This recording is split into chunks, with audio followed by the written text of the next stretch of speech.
Pooping out pee, I got the hot mud coming out of my asshole. Pooping on pee, I'm peeing on my poo. I'm making espresso. Pooping on pee, oh yeah, I like drinking, it gives me a jolt. Pooping on pee, I'm peeing on my poo. I'm making espresso. Poop-a-pee, poop-a-da-do, I'm drinking espresso. Yeah, that's it. I like drinking espresso. Welcome to the Garrett and Steve show on this Hebrews Day, Tuesday night. And now we bring you the thrilling conclusion to Brock Bowers' game. Oh, man. I was happy I watched that game. Yeah. Just to watch what would have been an explosion not happen.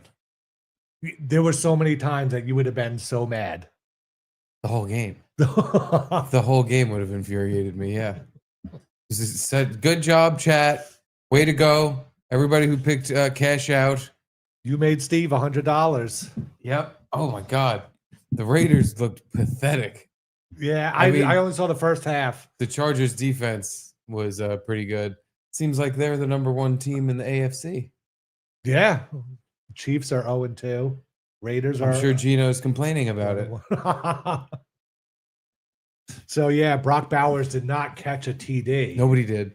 The entire Raiders team did not get a touchdown. Yeah, what was it, 20-9, the final score? Yeah, so 3 field goals. And yeah, there was just so many times where they were in the red zone or they were marching upfield and they just fuck up and have a. I said to Caitlin like 5 times, like, wow, if I had that bet in right now, you'd be so mad. I think I would have just started screaming and running as fast as I could into the wall repeatedly until I went through it like a cartoon. Wow, so the chat saved you. Good job, chat. Way to go. Joey Dago called me and texted me, drop it, Steve. He's a Raider fan, I think. Yeah, I don't think I owe you an apology, Jaquan G. You're right. The people that voted for cash out, I scolded them saying you're no fun. They were way more fun than I would have had. It would have been not fun. Yeah. Oh, it says it's ringing again. No, it's not. Oh. So I'm happy for you. Happy you won your thank you. Cashed out. Thank you. I am due congratulations for my gambling for wimping out addiction. Yeah. I'm due a good pat on the back for that.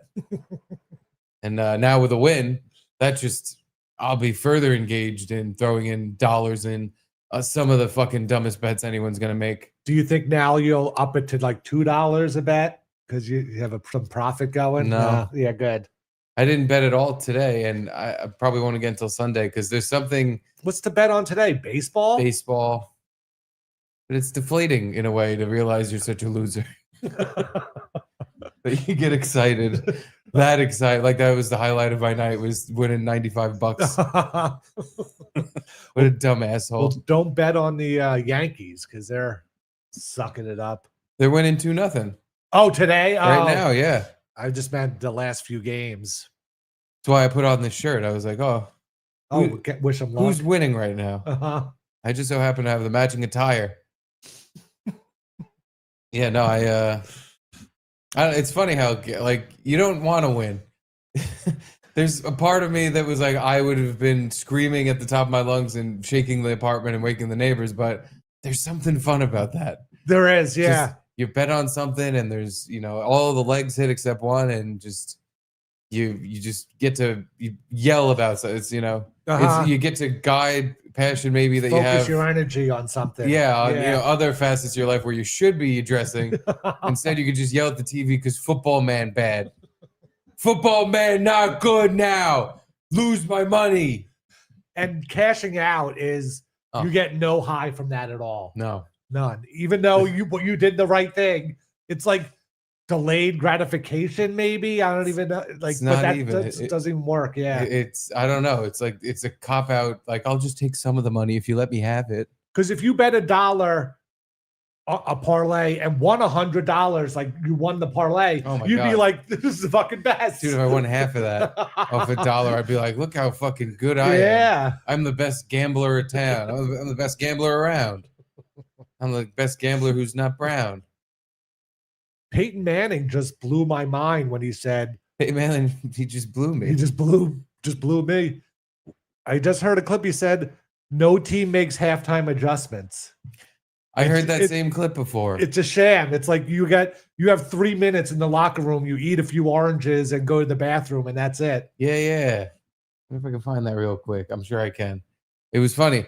Those them Manning fellers, they sure are charismatic. Yeah. I don't want to actually watch their thing. They like I think never ESPN watched on their thing. Monday nights. Yeah, they do like a ride along, or I don't know what's it called. We just did like a commercial for it. Like two guys like, hey, what's that thing? The Eli Manning and Peyton Manning? You know, the two ex-quarterbacks from the NFL that are Hall of Very Famers. charismatic. Big fucking heads. They Does bobblehead Eli have heads. a big head? They have the same head, yeah. Oh, I always just noticed Peyton's big head. Big fucking melons. I'm signed out of the motherfucker. Why can't I just look stuff up on X? Let's sign in. It'll probably be saved. Motherfucker. Oh, that ain't right. Nope. Yeah, that ain't right. Oh well, it's gone. Click to sign in. Oh, you think that's saved? Nope. Oh no, I could have sworn I saved it on your computer. Only Cuban links. Only saved links. Joey Dago says I have a Geno story, so I'm gonna double hang up on you because who wants to hear that? Oh, it's by the way 6-1 Yankees. All Mr. right. The Yankees stink. They got blown out yesterday. Shut out. They did blown out. They get torn a new fucking bunghole. That wasn't very nice, but all right, Joey Dago. You're calling again, and I need to sign into Garrett's Twitter. What is the Geno story? Dude, the Raiders sucked balls last night. It was one of the worst NFL performances ever. Brock Bowers really didn't score any touchdowns, I noticed. Want me to sign in? Yeah. In the middle of this, Oh, here we go. Hold on. do you know what Gino is telling me? That he has sex with men and he doesn't even do it for money. It's all free.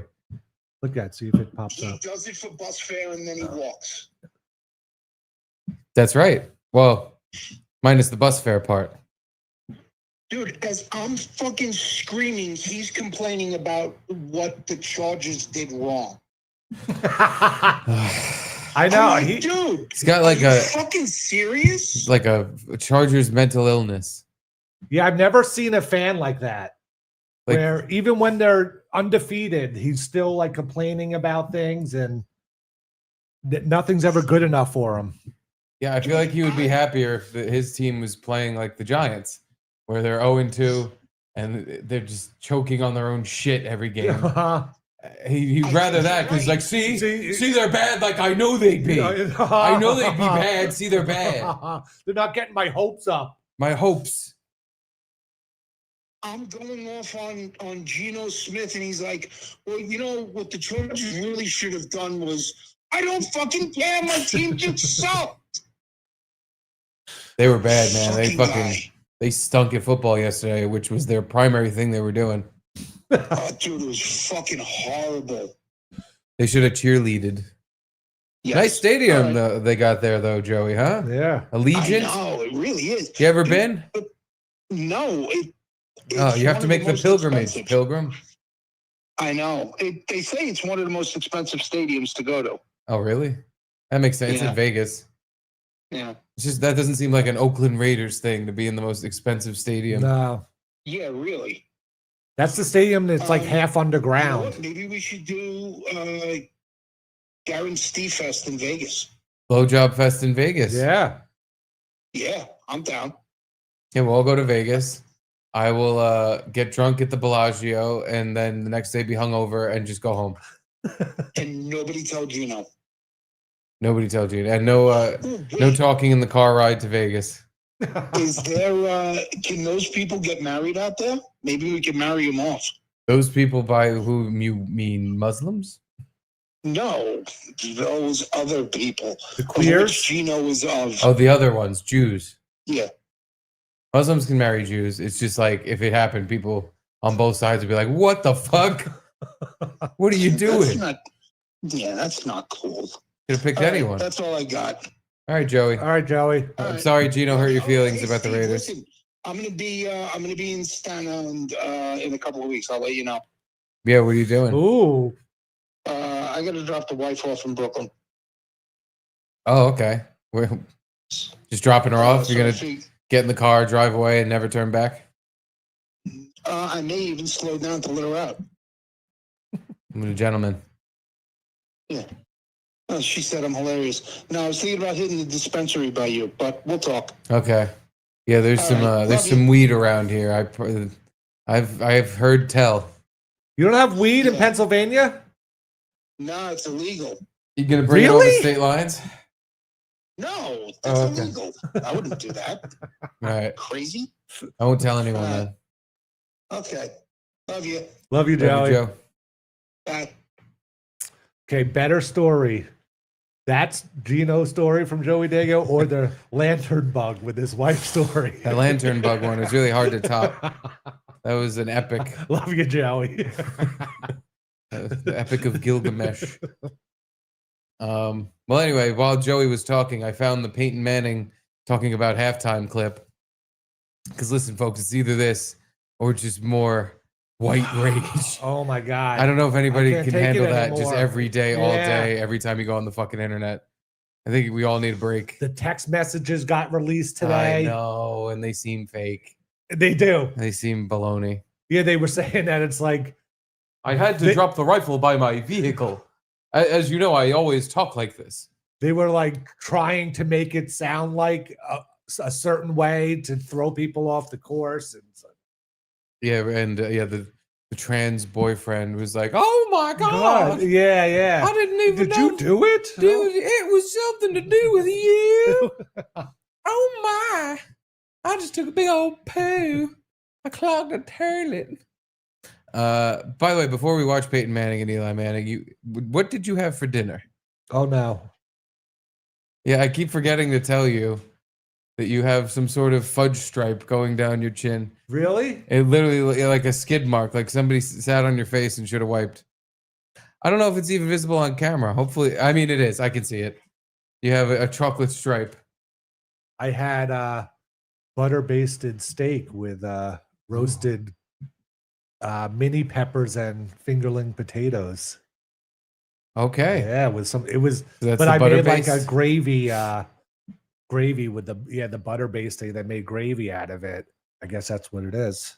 You butter basted and gravied your face from Brooklyn to Staten Island. Thanks, Jamie, for not telling me. Oh yeah, look at that. That's a good amount. There's like poo on my face. I kept seeing it. And I was like, wow, Garrett has shit on his face. Yo, Seaman. I would get distracted by something one of us said, and I'd forget to like interrupt with Garrett, there's stuff on your face. Hey, little guy. Hold on here. You watch Peyton and Eli talking about halftime. Okay. And I'm going to have a little halftime myself. Hold the phone. And here it is. Coming out of halftime, all those halftime adjustments, it really paid off right there. That I don't know about you. I don't think I ever made a halftime adjustment in my entire 18-year career. I think it's the biggest myth in football, the halftime adjustments, right? You go in, you use the restroom, you eat a couple of oranges, and then the head coach says, all right, let's go. Yeah, no question. I mean, you're in there for like 3 minutes. Yeah, there's no time. Coming out of halftime, all those halftime adjustments, Yeah. it All really right. paid well, off right there. That it's still playing. I don't know about but you. I don't think think you I guys ever made a can hear it. halftime adjustment. Listen, in I my know there's not a entire lot of 18-year football. career. I Not think it's the biggest myth. everyone's a in football the fan. We've halftime been talking a lot adjustments, right? about football. You go in, It's just- you eat- we'll try to use make this the restroom, last you eat a football couple- topic we're talking about. Oh, I had 10 more football videos. Now you have napkin No. hanging off your chin. No. Now I need to interrupt every time there's something hanging off your chin because I'll feel bad letting you go another 10 minutes with shit hanging off your face. Or literal shit on your face. Luckily, our HD setup really probably didn't capture it No. perfectly. Thank God. Thank God. I hate the shit on my face. But just to go back to that clip, sorry, this will be we'll try to make it the final football thing. But I have 10 more football videos. you always heard about this coach is great at halftime adjustments, you know. Bill Belichick. Bill Belichick all the time. Like, you know, they come back to second half and they figured out what to do and how to stop whatever play and blah, blah, blah. And apparently no one does it ever. and there's no time to do it. I believe it. I believe it too. It makes a lot more sense that way. I think they have enough sets of plays in their repertoire that they're always changing up, like from drive to drive. If things don't work, they'll change it up. They don't need to go sit in the locker room for, like you said, by the time everybody files in and sits down and you don't even want a lot of these guys sitting down because you don't want them to get cold. So a lot of guys standing around and moving around and trying to stay warm. The coach is just like, all right, guys, let's football it up this time again. You get your football cleats tied up because we're footballing. And yeah, Peyton Manning's in the bathroom taking a shit. Eating an orange, eating an orange with the peel on. Just, oh my God, I'm hungry. I'm tired. I won't go to bed. Yeah, because if you think about it, I think it's 15 minutes for halftime. Right? Yeah. Because whatever. Yeah, so like the whistle blows, they have to walk down 100-yard field to get to the entrance to the hallway to the locker room. Then there's like paths underneath the stadium just to even get to the locker room. You get in there, it's already 2 or 3 minutes past. Then you have that 3 minutes to walk back. So that's 9 minutes you have maybe in the locker room itself. Yeah, you have to eat something or take a shit or can't imagine. How do you shit with a football uniform on? Have you done it? I think you've got to take it. I mean, you just got to take the pants off. Your shoulder pads pop right off. Oh, they take those off. Yeah. You have time. You can pop the shoulder pads off and put them back on. And then, yeah, you just pull your pants down. Oh, yeah, I guess so. You don't have to. It's not that complex. You don't have like the cup, or do you not wear a cup? It's on a jock strap. It's like part of your underwear. Part of your underwear. Or okay. I think in football pants, there's like a slot for it. Oh, okay. Or it's one of the. It's either both or one or the other. I guess no one really wears thigh pads anymore. Even if you did, you just pull your pants down and then pull them back up, and you probably have to adjust shit when you put your pants back on. But it's really not that. Like a football uniform looks like it's a lot of parts, but it's really the only thing that guys take time to do and undo is like if they tape their ankles up or they tape shit up. That takes a minute to do, but you don't have to untape your ankle to go take a dump. You just fucking yank your pants down, fire out a log, and then go back on the field. And don't wipe so that you smell and the guys don't want to touch you. And the game's 3 hours. How often do you have to even take a shit during the game? I don't know. Some people, their adrenaline gets going. Yeah, and it's the only thing they have to do is go take a dump. Yeah, Peyton and Eli. I hate that I enjoy their banter. I mean, I love Eli Manning. There's something that happens when these sports guys go into broadcast stuff where you don't want to like them because it's a big dumb jock asshole. You have to be a nerd to be good at this. And it's like, no, it's just talking. But they're probably great. Like most dumb jock assholes, probably pretty good at talking. Like Tom Brady did it, and I hated it at first because I hate Tom Brady. Yeah. But then the first game he did was pretty bad, I thought. But now he's pretty good, so I can't even hate on him. But like Eli, you liked and you hated him. It wasn't so much him; it was more Peyton. Yeah. Oh my God. He's a little full of himself, but he's like, I don't know. He's modest at times too. He's pretty funny. I think the hate again is like this. I'm supposed to hate him because fuck him. Where he just has everything. He could do everything. Piece of shit. Yeah, he can. Not anymore. Danny Dimes. Excuse me, Indiana Jones. That's right. Coming for all those Peyton Manning titles. He's already got him puntless through 2 games. Yeah, Peyton only won 1 Super Bowl with the Colts, I believe. So Danny just has to win 1. He's tied. 1 with the Bronco Busters. Yeah. That's it. Yeah, that's football talk for the day. Yeah. Here's the next 10 videos about football. Here's football, but not the American kind. And not really the European kind either. Oh, okay. I don't know what kind this is, but I would like the European kind if they adopted these rules. I think, I don't know if it has a name. I would call it box ball. All right, we don't need the fucking final countdown music for it. But yeah, it's just... What is this? It's soccer. It's soccer with boxing? Soxing. Bocker. They're working on the name. But it is, since soccer is a sport for fairies where guys bump into each other and one rolls on the floor for 5 minutes crying. Yeah. You take that factor out of it. Now you got the coolest sport ever. Like, in order to gain possession of the ball, you got to start fucking laying waste to the guy who has it. But the guy kicked it away. Why is he punching him? I don't Maybe- really get the rules of this. I don't really get it. I think the rules are kick the ball into the net still. Still, okay. But there's a lot of distracting boxing going on from the kicking the ball in the net. Like, I get you're both going for the ball. You punch the guy to distract him. But then once he kicks the ball to his other teammate, why are you still punching him? Because you get all wound up. I think if someone punches you, then you just want to fight them. Or it's a defensive technique. Like, wow, this guy's good at scoring. And the ball just got passed to him. I'm not only going to punch him once, I'm going to just keep punching him so they can't even pass him the ball back. Okay, I get that. I'm going to occupy instead of like boxing. I'm boxing him out. He's getting boxed out right now. He's not going near that rebound, not going near the ball. Yeah, he's got this guy in the corner. He just keeps hitting him. Maybe they don't like each other. That's another thing. Maybe after, I don't know, 1 minute of this, oh my God, some guy punches you in the fucking face. You're like, I'm going to fucking beat the shit out of that guy the next time he touches the ball. And it's just that over and over again where eventually no one's even paying attention to the soccer part of it. Everyone's just kicking the shit out of each other because they're all mad. Either way, I think it's a very entertaining way to play this gay-ass game. I mean, it's no chess boxing, but okay. Choxing, no, it is not. But Bacher, I think if they work on this a little bit, this could be like American soccer because soccer just won't take hold here. Yeah. No matter what fucking way they got Lionel Messi in the MLS. Over the years they've done. They tried to make the girls team a thing because they win. Yeah, Pele came to indoor soccer in the '80s. Played for the New York Cosmos. It just is not going to be a thing. We have sports we find more entertaining that are rooted in American culture. And yes, Messi does sell out every place he plays, but it's not that many people. You know, it's like tiny soccer stadiums that hold 16,000, 20,000 people. I didn't even know that was honestly still happening. Oh yeah, I know when he first signed with Miami, I figured that. But Inter Miami, excuse me, intersex. That was. I didn't know he was still filling stadiums everywhere he went. Yeah, and is he gonna fill me up? I think so. You gonna fill me up if you ask him nicely.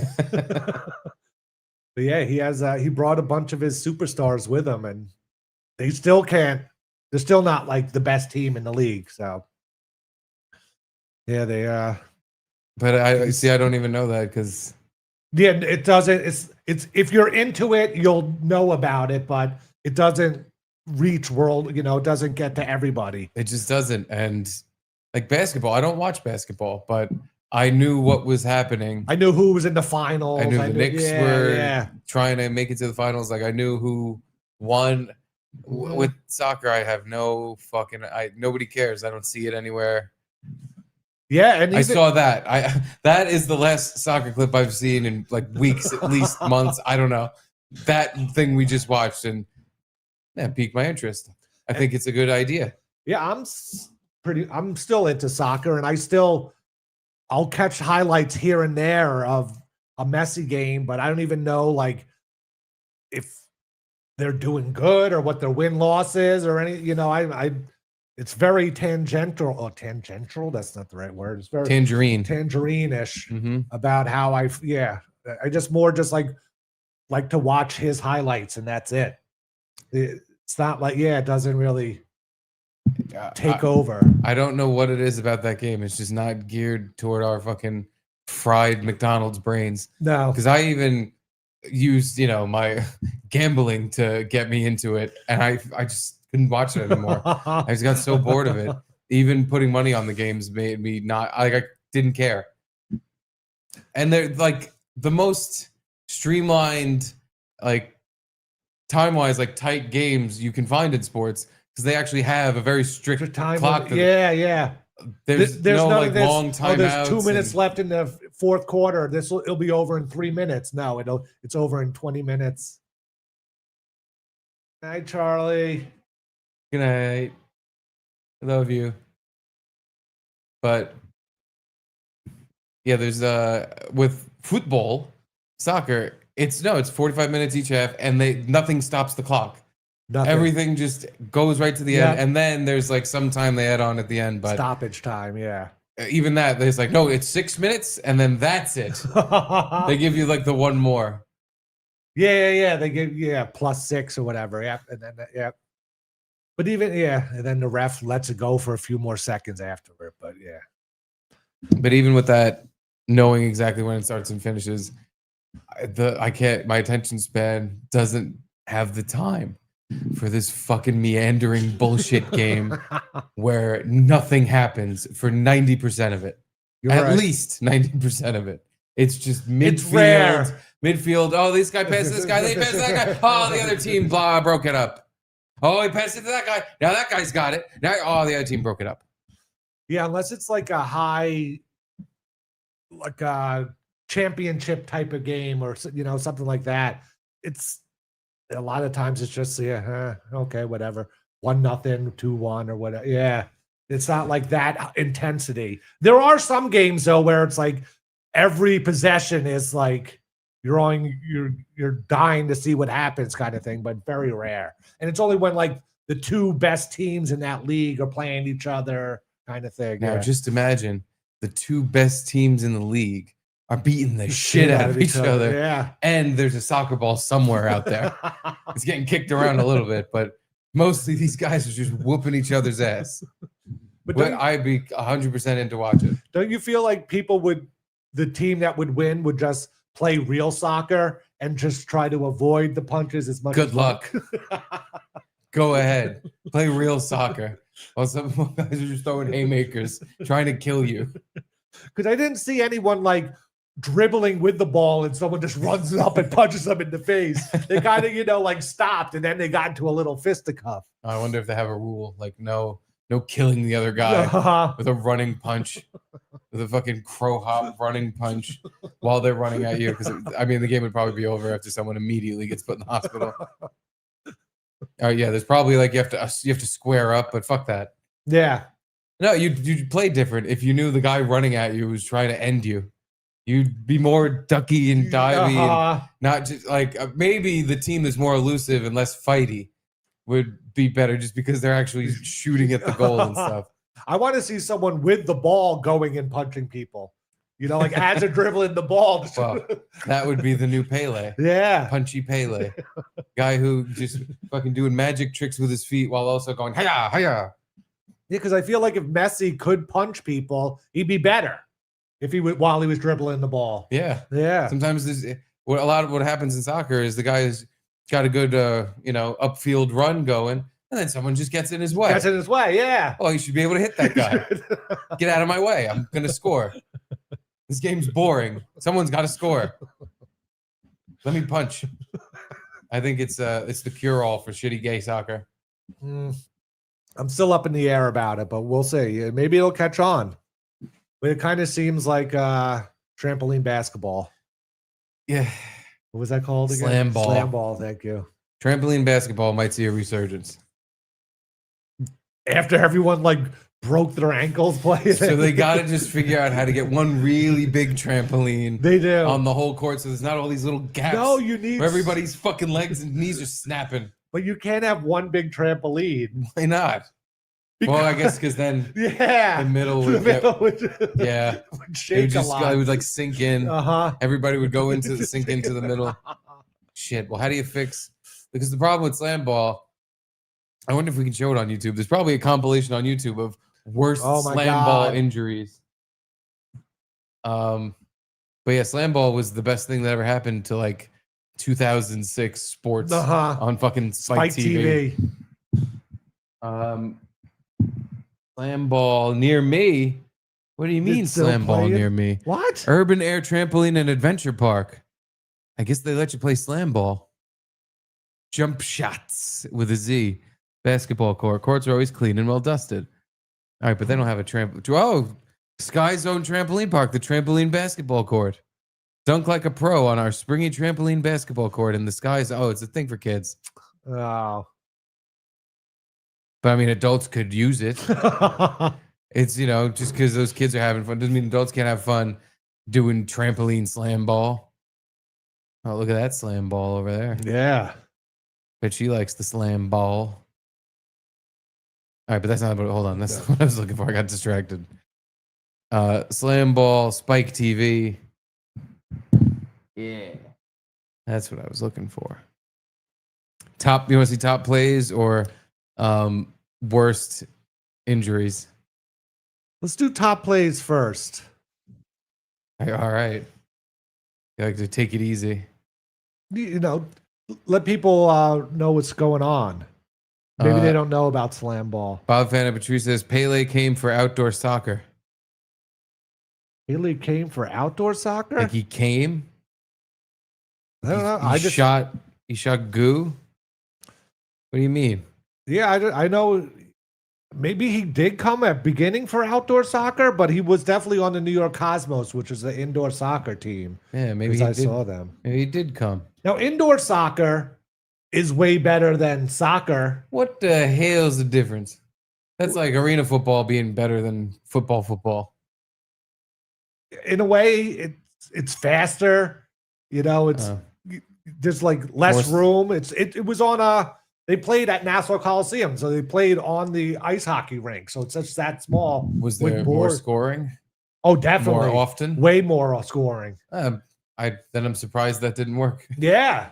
That should have been the fix. Well, other than murdering the guy with the ball. That should have been the fix.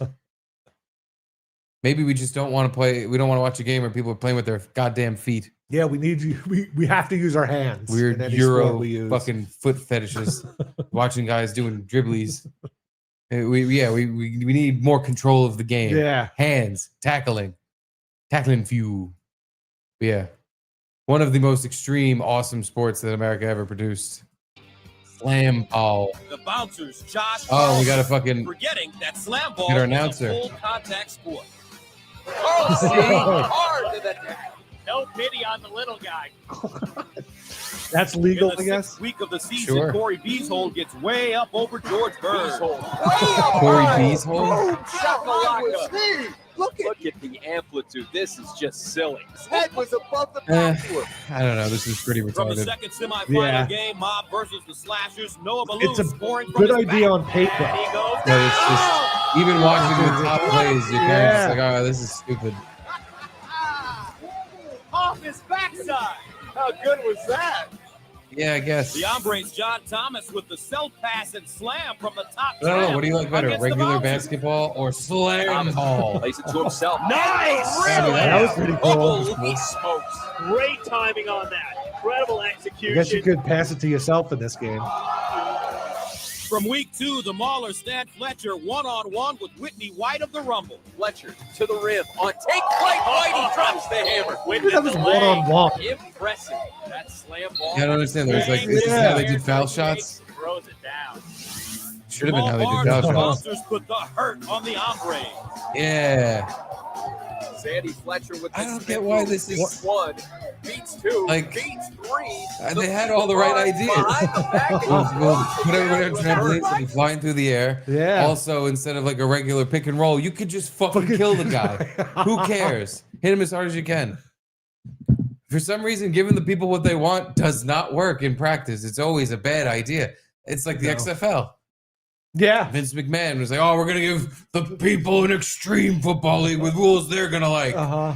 Oh, it sucks. Because you need the talent. The level of football is just bad, and Uh-huh. the sloppy rules made it worse. So it sucked. It's Yeah. kind of like this. It's just, guys that aren't making the NBA anytime soon, Yeah. jumping on trampolines and shoulder checking each It's other. not like this guy grew up playing trampoline basketball and has a real skill for playing it. They started playing a year ago. And I guess there's something where people like sports because there's moments of like this outburst and like crazy moments. That and there's in between where other things are like, it's not just every moment. This is with the trampolines, is every moment flying through the air and they're dunking and they're tackling each other and a boom and a bam and a woo. It's overload. It's like Maybe that's sensory what it is. overload. Yeah. There's no like build up to anything. It's like, all right, now they're back jumping on the trampolines and they're flying through the air and it dunks it again.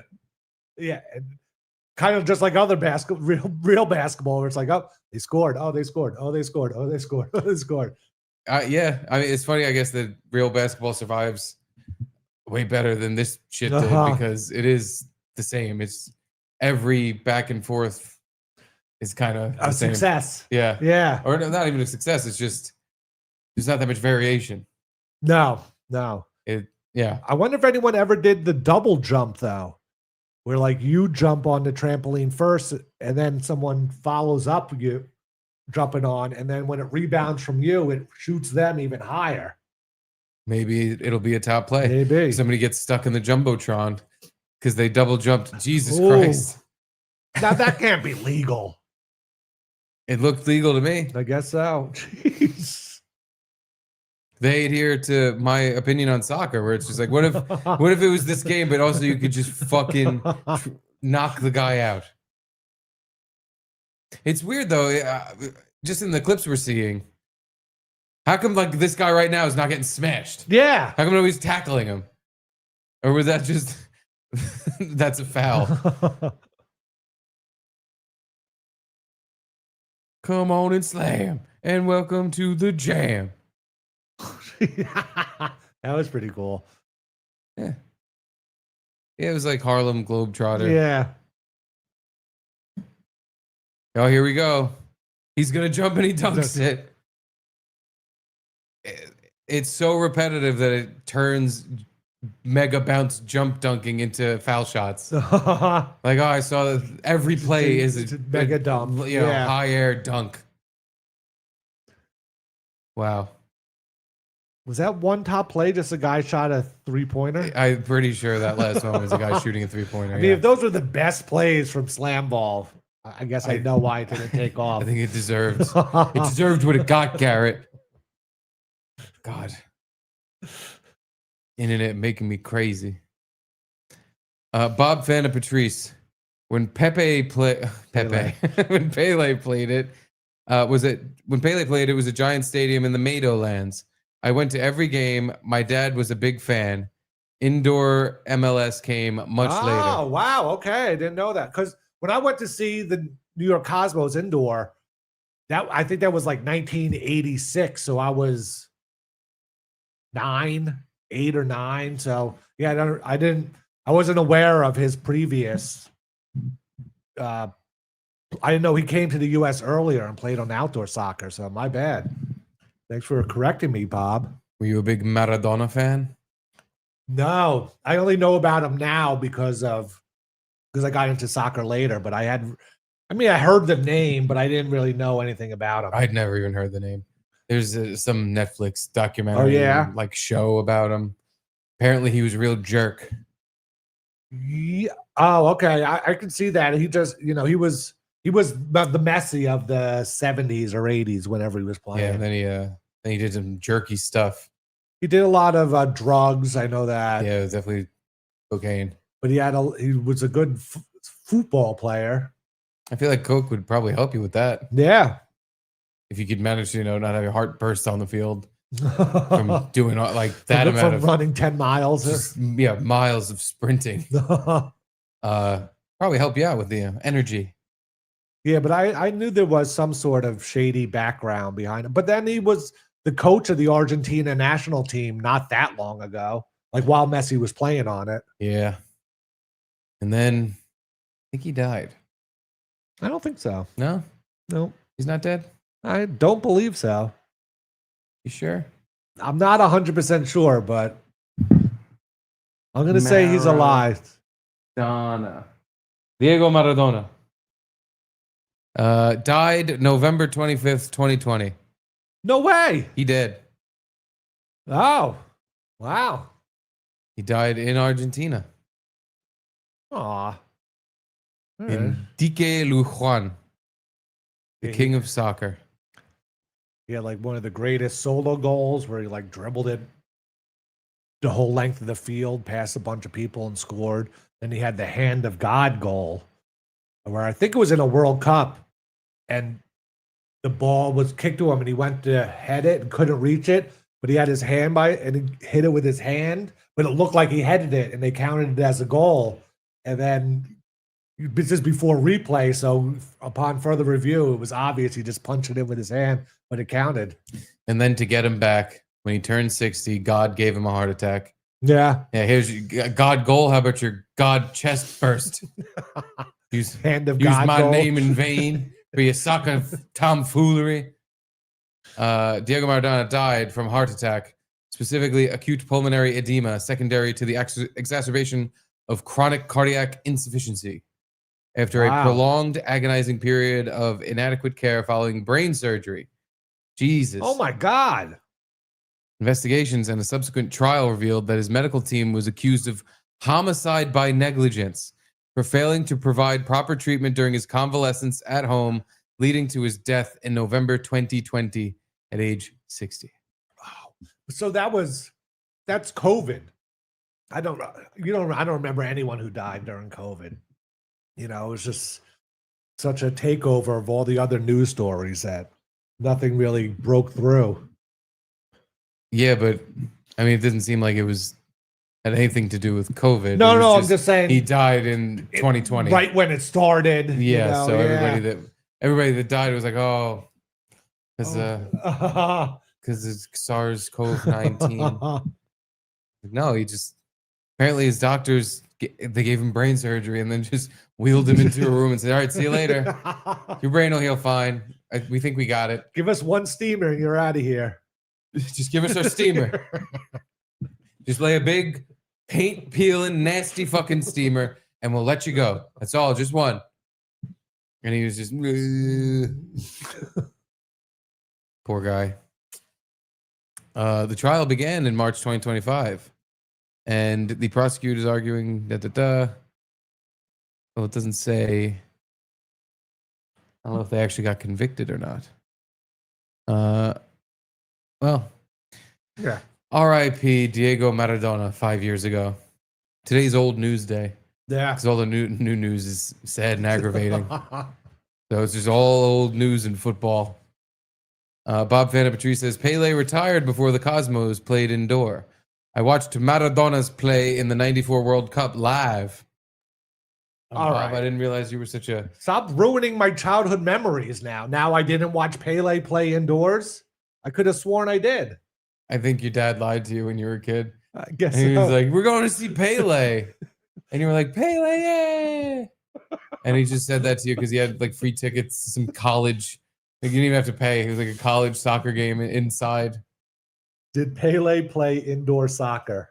Not according to Bob. Bob says dad's a liar. No, he played indoor soccer in his youth in Brazil. Huh? That's what I remember. That's what you probably saw. Yeah.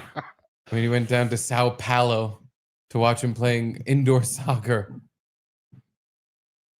This was before the brain surgery? Yeah. Yeah, you're right. Indoor soccer formats in the tournaments during this period. However, Pele's primary professional associated outdoor version of the game for Cosmos. What the fuck? Because I definitely remember going to a game, indoor soccer game, and was told at least that Pele was playing. You were told Pele was playing. He wasn't. I don't know, maybe it sounds like your dad just was trying to shut you the fuck up and get you excited about something involving the soccer game. The free tickets he got for the indoor soccer at Nassau Coliseum. Yeah. If that didn't get you all happy, he probably would have told you, like, oh, Spider-Man's going to be playing in this game. Yeah, Batman, too. Batman's the goalie. Yeah, everybody's, it's going to be so much fun and exciting. Yeah, watch the game. Fuck. Wow. It sucks. In my mind, I saw Pele play soccer, but I guess I didn't. Never once. You didn't see Pele play. You heard your dad lie, but you didn't see Pele playing soccer.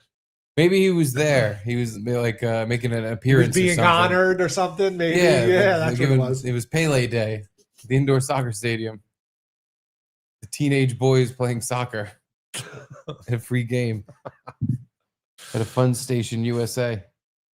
God, now I'm just going to be distracted the whole show. The next time you see your dad, he's going to be like, Dad, you got some splaining to do. And fucking Google in front of him. Look, Pele never played an indoor game. We went to an indoor game, and you said Pele played. What gives, Pa? Yeah, because I definitely never went to the Meadowlands to watch a soccer game. That seems like the worst. Playing on the AstroTurf of the Meadowlands back in the day. What do you mean? The Meadowlands is a beautiful stadium. Oh, it is. Yeah, I forgot. The wonderful drab piece of concrete in a swamp in New Jersey. I mean, they just have all the space to make it build like a whatever they nice want. thing.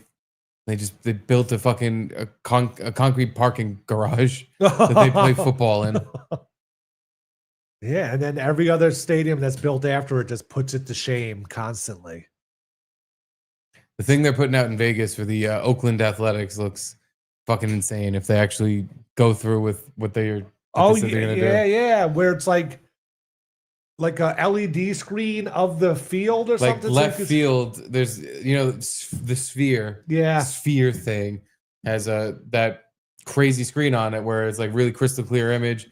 They're gonna put that in like left field, where if you're standing outside of the stadium, it looks like you could just walk onto left field. Who knows what the fuck's actually gonna? But it's Vegas, and they did the sphere thing, so. And it's right on the strip. Yeah. Like wherever MGM is, it's right next door to that, where the Tropicana used to be. Sad, that used to be my favorite casino to go to on the strip, and it's not there anymore. The last of the old school casinos, maybe Excalibur was kind of old school, but not even really. Tropicana, and then it held on the longest, but it didn't survive. Sad. Didn't survive. But I go to downtown Vegas. That'll do. That'll work. Well, what's in the Garrett news today? Other than, I mean, is everybody else also just like worn out and just done? I am. It's just everything I scroll through is just fucking Kirk this, or this person said this about Kirk, or these people got fired because of Kirk, or here's the diagram of how the text messages come out, or it's just never. I'm like I said yesterday, we need a new tragedy. Or just we need a new Costco, guys. We need a new Rizzler. Yeah. We need a distraction that doesn't make you want to fucking lay down and die every 5 seconds. In the top email, it's hopelessly shitty. There's a link called Eve. At the top. Yeah, that one. Yeah. So scientists have who knows what they use to recreate an image of what Eve looked like from Adam and Eve, the first woman ever. And maybe it's just me, but it kind of reminds me of someone. I can't think of who it is, but Eve. Yeah. Who does Eve look like?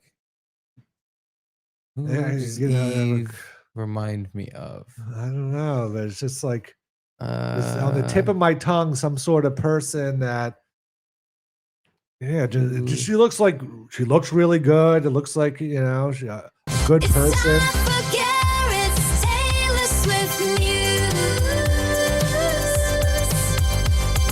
He's not gay, he's Garrett. Woo! It does look like Taylor Swift. You're right. I couldn't think of it. I mean, it looks like exactly like her. I mean, that's obviously they're done on purpose to make it. How could it? Yes, that's a joke. That can't be real. All right, they made it look like, or whoever's running this AI experiment is a huge Swiftie and just has her music playing 24/7, and the computer just picked up on like this is the first woman. This is a godly thing. It's not gay. It's Garrett. Because would the first woman have blonde hair and is that blue eyes? Mm-hmm. Like, you can't even have blue eyes, right? Why not? I mean, you have to have brown eyes first. Isn't how genetics work? Like, isn't the first person have to have brown eyes, and then if you have a recessive brown eye and the other person has a recessive brown eye, that you can get blue eyes? Isn't that how it works? No, I think if your brown eye is recessive, you have to go to the doctor. If you can't feel your balloon knot and it's retracted into your body, you need to go get it. My balloon knot's retracted into my body. Mine's hanging out. Mine touches the water when I sit down. I think there's something wrong with yours. Do you think Eve had pouty lips and wore lipstick? Yep, I think that's exactly what she looked like. Yeah. She was the first lady. And what, she use a barrette or something to hold her hair back? No, probably some sticks and Oh, okay. Chunks of an apple she shouldn't have eaten. But yet Princeton, scientists at Princeton did this. So it has to be true. It has to. Well, there's a proposed community note. Yeah, but it wasn't like... This post is completely stolen with no attribution. Yeah. Blue eyes are a mutation dating less than 16,000 years ago linked to a single individual in Northern Europe. This fact requires all ancestors to have brown eyes. Yes. All right, smarty pants. I didn't know that. So basically what you're saying is this is a bunch of malarkey. You're questioning Malarkey. Swift God? I don't want to, but I think I have to. It's just too obvious. They just said make a 3D model of Taylor Swift. Yeah, it looks like AI could figure that out to this level. I'm still sitting here like, all right, but it's a joke, right? They didn't actually ask it to make an Eve, and then that's what it actually came out.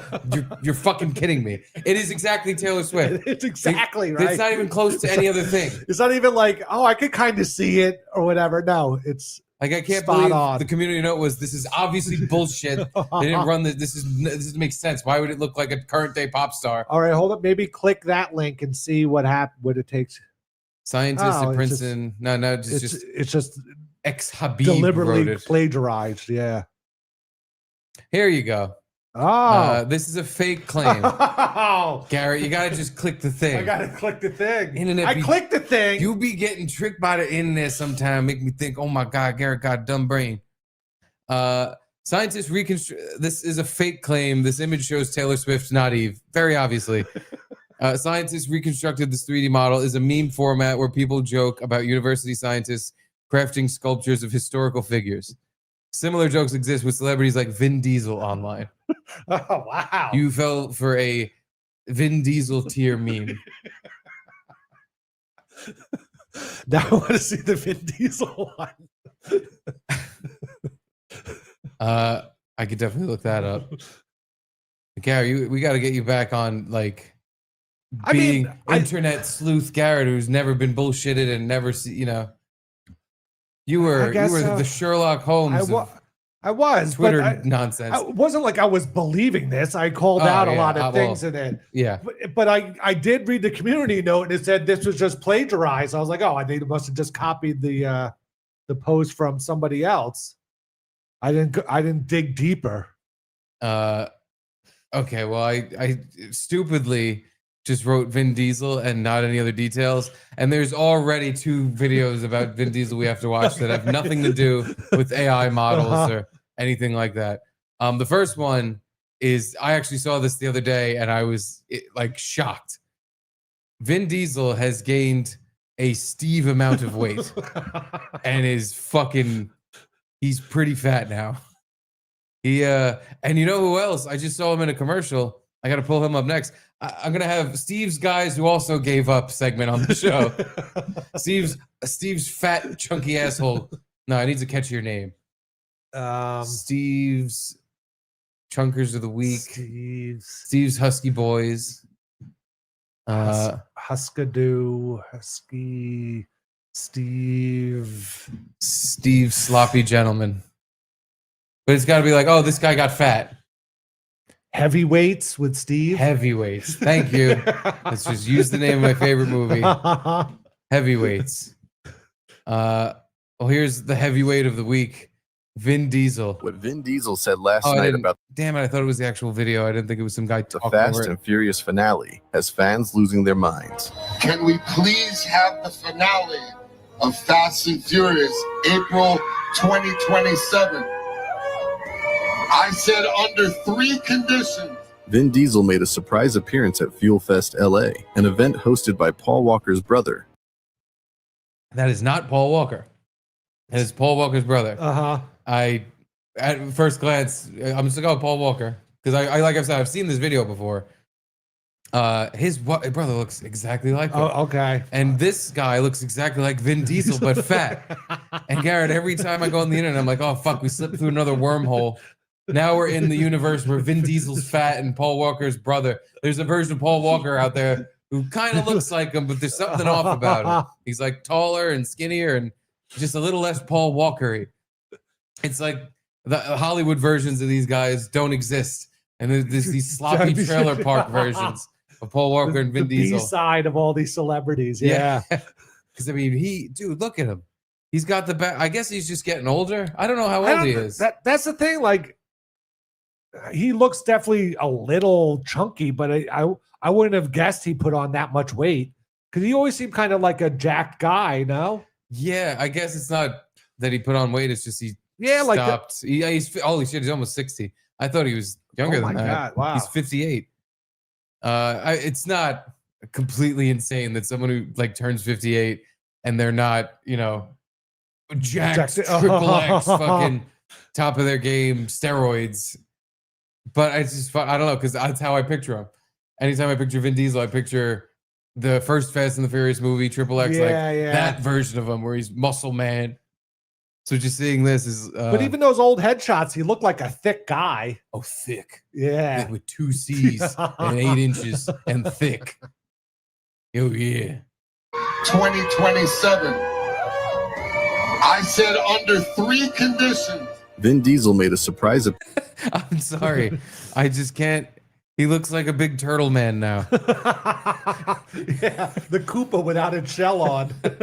or like a Ninja Turtle. But like a 58-year-old Ninja Turtle. Surprise appearance at Fuel Fest LA, an event hosted by Paul Walker's brother, Cody, to share his vision for how he wants the Fast and Furious series to end. Because I've been listening to my fan base, I have been listening to all of you who have been asking for 3 things. The first is to bring the franchise back to LA. Yeah, that's what we want. The second thing LA was to return to the car culture, to the street racing. How the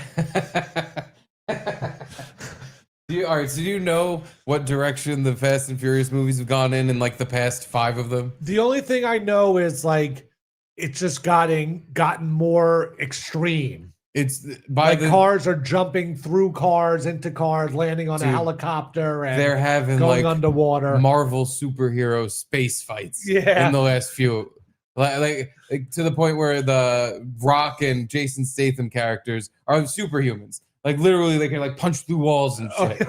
Like that's how wild and retarded the movies have gotten. They've gotten completely away from a fucking Spanish guy in LA and the white FBI guy racing a Toyota Supra and a fucking Mitsubishi. It's gone so far off the rails. Like the movies don't even make sense anymore. But the fans love it because it is so stupid. And it's like my friend Frank unironically likes the movie. He's like, no, they're fun. They're a fun movie. Yeah, it's definitely still ironically. There's something about all this that's it's like a cult following of people like, oh my god, this is the dumbest series of movies. But I love that the idea is like, yeah, we're gonna no more fights in space with superheroes. We're going back to LA, and I'm gonna race a shitty Honda Civic against a Toyota Camry with a huge spoiler on it. There's no way that would work, right? If they go back when to the Vin Diesel, I don't know about how. What do you mean work? It'll work the same way all the rest of these fucking retarded movies work. I know, but now aren't you used to the superhero car and stuff? And now you're gonna just go back to the street race in LA. They're just following Vin Diesel's dream, man. They just want whatever he wants. If he wants to go to space, if he wants to drive a Camaro to the moon, they're following him to the moon. If he wants to go back to LA and do street racing with the fucking shitty underglow lights and robbing container trucks. Okay, and that's what. People, I think, love Vin Diesel for the same reason. Every time he pops up on something I'm seeing on the internet, I'm like, oh, Vin Diesel, what's he doing? Because he's got this like autism about him where he at one point made it wasn't World of Warcraft. It was some dork movie Oh, I Maybe, know. He has his World of Warcraft character name tattooed on his body. or is it Dungeons and Dragons? I thought it was World of Warcraft, but that's very similar to Dungeons and Dragons. He had some movie made with like his own money that I think was based on his character in some nerd game. Like I like that about him. Was his name Rodior? His name was Rodior because he was a traitor. He was very clever and nobody saw it coming. No, but there's something about a guy who's just like, he gets famous for being in things like Saving Private Ryan. And yeah. But he's like so jockey, but then so nerdy personality wise. You find out just by hearing him talk, you can tell he's like, I got something wrong with my brain. I get really into stuff. It's family. This is family here with the cars and racing. So you're my brother. I'm Dominic Toretto, and that's Michelle Rodriguez, but she's really Letty, and I really love her. I think I told you about that. Like he very weird. Like it seems like he has a real life half stalker thing going on with Michelle Rodriguez, who's his girlfriend, wife in the Fast and Furious movies. Did she have to like say something to him, or I don't know if she had to say something to him, but he just had a lot of posts on his Instagram where there was like pictures of them together, like they're a couple, and they're both like married to other people. He like put up a birthday post like, it's my girl Letty's birthday. Happy birthday, Letty. But is it his girlfriend in the movie? Yes. So okay, so he's kind of going along with the character. I can't tell if that's for the fans. How would her husband feel about this? I don't know if he likes it. No. But I don't know if it's for the fans or if it's his thing. Like, no, I'm really Dominic Toretto, and that's really my girl. But also, it's just a movie, guys. Has he been in all of them? I think he's been in everything except Hobbs and Shaw. Oh, that was Rock and The Rock and Jason. Because famously, the other big jacked kind of weird guy, The Rock, him and Vin Diesel didn't get along. Weird. Yeah. Did you see The Rock now? He's very skinny. Yeah. Him and Vin Diesel. Another thing they don't get along on is once you hit a certain age, should you just let it go a little bit and be kind of chunky, or should you be rail thin, Batista skinny? They're both just complete disagreements. But yeah, I got to hear the third thing. You said there's three things. Yeah. I got all caught up on the second thing. We're going back to street racing. It's family, Brian. Does anybody want to know what the third thing was? Why we're all here, Mr. Diesel. The third thing. More cock. The third thing was reuniting Dom and Brian O'Connor. Oh, how are they going to do that? Sadly, Paul Walker, who portrayed Brian O'Connor, tragically passed away in a car accident in 2013. Right. How do you feel about Vin's idea of bringing his character back posthumously? Let me know in the comments. Oh, I guess his brother's probably going to play him. Or they'll just do AI. Oh. CGI, CGI. His brother play him. Yeah, that would be better. Why don't they just do the thing, like hack old 90s show and 80s, every old TV show and movie did, where it's like, I'm his twin brother. I'm actually his brother, Ryan O'Connor. And I'm here to street race because I'm good at all the same things he was good at. And I talk the same, and I'm basically the same guy. I mean, no surprise, but I heard an interview with the brother, and he's like, people ask me this all the time. I can't act. Like, I don't know, I didn't grow up doing this. Paul Walker did. I don't know how to do it. That's okay. Your family.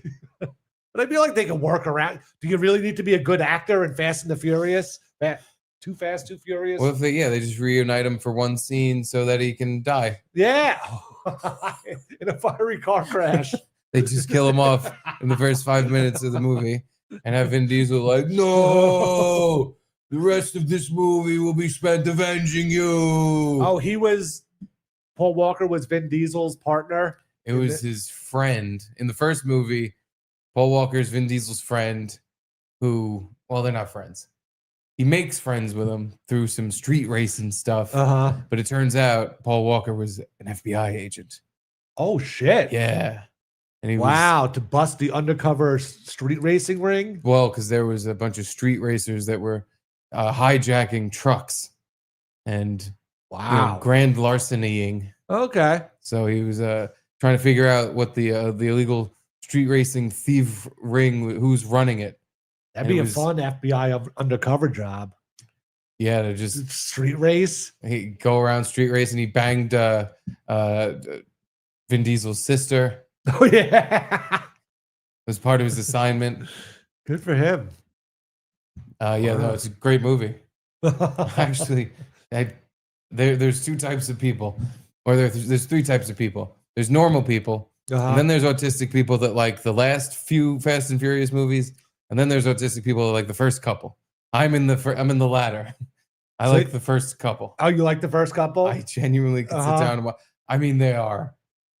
It's like bubblegum movies, right? Retarded, you know, just like it's enjoyable. It's cars. Vroom, oh, look.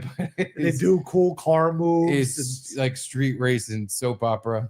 And the second one is Too Fast, Too Furious. It's sillier than the first one. Of course. It seems like that was their trajectory to just keep making it more and more insane. Different kind of silly though. It's more just like hip hop and street racing and crime. Whereas again, like towards the end of it, I don't know what the fuck it is. It's just great, wild action. And it's Sharknado. Michael Bay with cars, kind of thing. Yeah. It's just to me, it's like unwatchable. But the first ones are watchable to me. So my opinion on the matter is really bad. I have a bad opinion, and I'm open to admitting that I have a bad opinion. I have a dumb person's perspective on pretty much everything in my life. This is very much in that lane of, boy, I'm dumb. There was a second Vin Diesel video. Right. Yeah. This other one I ain't never seen before. But this is the glory days of, well, I guess you could say he's in his glory days now, but the Diesel dog selling street sharks in a commercial. What the fuck are street sharks? What the fuck are street sharks? What the fuck are you? You never had, well, I guess it was probably my exact age range. Called shark bikes. These are street shark vehicles. These are the shark bikes. This is the 4x4 Shark Cruiser. And this is the ultimate getaway gear. Dr. Paranoid's Helo Jet. Yeah, 95. I was Over here we have junior in high school. Oh, you were beating off. Yeah. No way you were playing with street sharks. No. I had the blue guy, and I still have one in the house somewhere. They were just sharks from the street. They wore ripped shorts and they rollerbladed. And I think they fought crime, but crime. Oh, it was like a TV show? Oh, yeah, cartoon? yeah. Oh. Yeah, it was, like a kind of Ninja Turtle-y ripoff. There was street sharks and extreme dinosaurs. They were like, and again, I want to say they fought crime, but I don't think it was like fighting crime. Extreme in 1995, 96. These dinosaurs were no exception.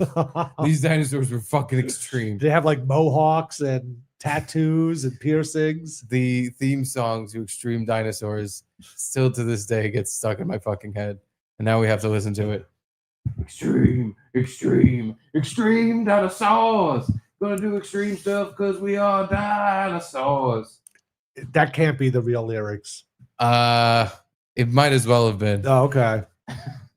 But yeah, street sharks and extreme dinosaurs. They fought other extreme flora and fauna to save the day. Fighting some plants for God knows what. It's just what this is what you wanted to see as a kid. Mm-hmm. The extreme son of a bitch. The extreme dinosaurs. But this is all I want to do. I don't want to say there it is. No, there it is. Something's really rocking on planet number 3. Modern man's got this isn't the actual video. God damn you to hell. Damn you all. I don't want to watch a screen of nothing. I already hate it. They said they're doing whatever on planet number 3. Yeah. It's called Earth. No. It's the third planet in the solar system.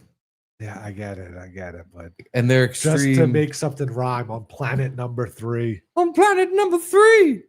This better be the actual intro. I'm gonna be fucking lose my mind like I was going to yesterday when Brock Bowers did not score a touchdown. Okay, this is probably it. If it's not, we'll just have to. Yeah, we're gonna have to give up on extreme dinosaurs. I don't care that much. Oh yeah, there they are. Yeah. Huge.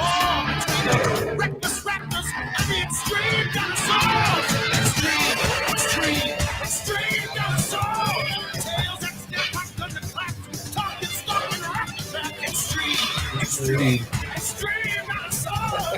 This song rules.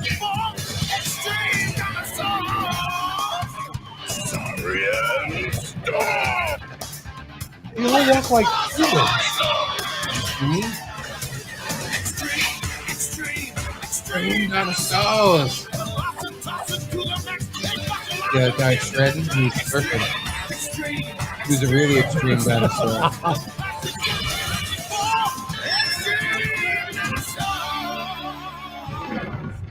Yeah, that's how you make a 5-year-old Steve come in his pants.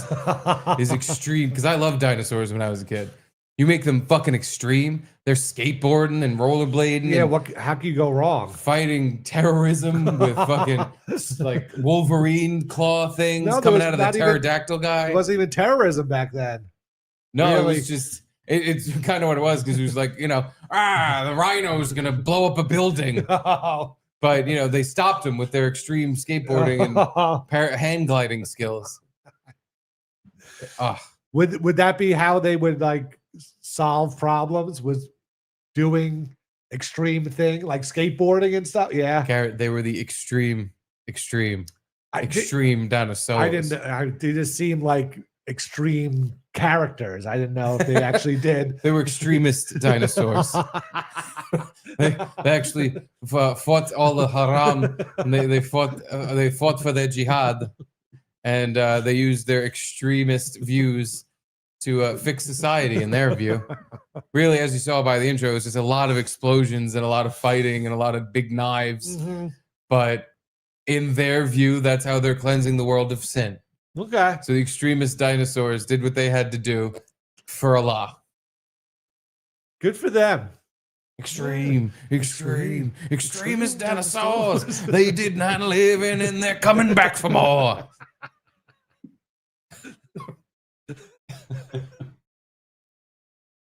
No, I think they fought dinosaur themed bad guys like, oh, Mr. Asteroid's coming, everybody hide. Oh yeah, okay. I think so, or it was just other dinosaurs that were jerks. Mm-hmm.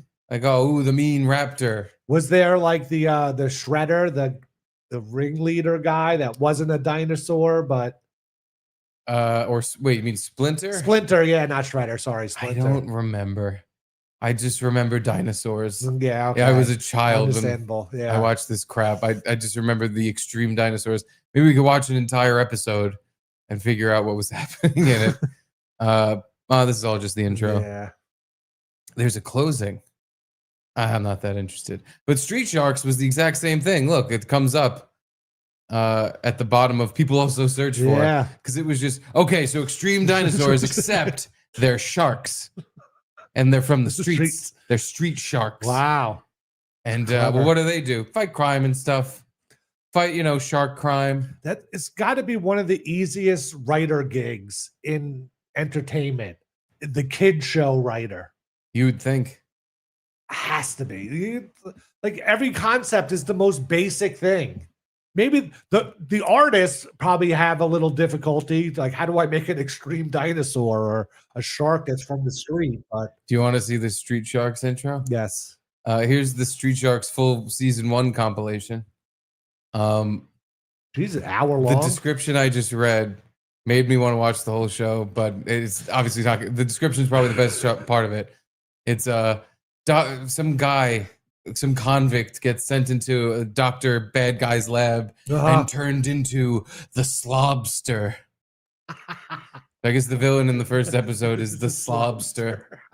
And I'm assuming all the villains must have been some sort of maritime pun. Yeah. Mr. Krabby Pants. Isn't he on SpongeBob? No, it's Mr. Krabs. Oh, sorry. There's nothing to do with his pants. Shark bait. Oh, this is just the episode without the intro. I want to see the slobster. I want to skip ahead. Oh. Here's them getting turned into slobsters. Oh no, this guy is getting turned into street sharks. Yeah, this is the origin story, huh? Yeah. 4 cool dudes. Definitely. 4 identical white guys. You need an eye patch guy. Have you, and this is what they turn into. We'll just explain what happened. I'm sure. I don't think so. Shark time. Shark time. And then, you know, they proceed to I was more like Inspector Gadget. And fight stuff. crime, kill evil, jerk the slobster off for money. There's the slobster.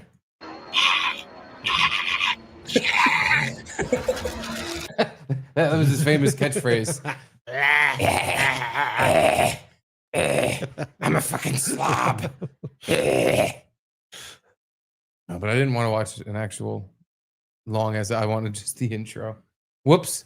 Bob Fan and Patrice Garrett, can you tell us the time Mickey Mantle invited you to the dugout? Shut up, Bob. I heard was it Mickey Mantle or Joe DiMaggio who copped a blowjob in right field during a game? I think that's kind of impossible. No, he like went under the bleachers Oh, and just okay. disappeared. I would, just based on history, I would say that's Mickey Mantle. Even though Joe DiMaggio was more of a puncher lover. I was gonna say, yeah, Joe DiMaggio heard about what Mickey Mantle did and he punched his wife. You whore! I didn't even blow him. It wasn't me. You're all whores. You're all whores. Now come take a beating. Do you need a drink? Sure. Is there any left? Of this delicious crap. I think there's one left. So we'll have to street fight for it. No. What are you having? All right, I'll take the summer shandy. Want this? Sure. Works for me. Extreme. Dinosaurs. That's you're gonna be singing that, I promise. Extreme dinosaurs. They're doing dinosaur stuff in my butt is sore. Asian sumo wrestler with AIDS says, too gay, too Gino. That was the sequel to The Gay and the Furious. The Gino and the Bicurious.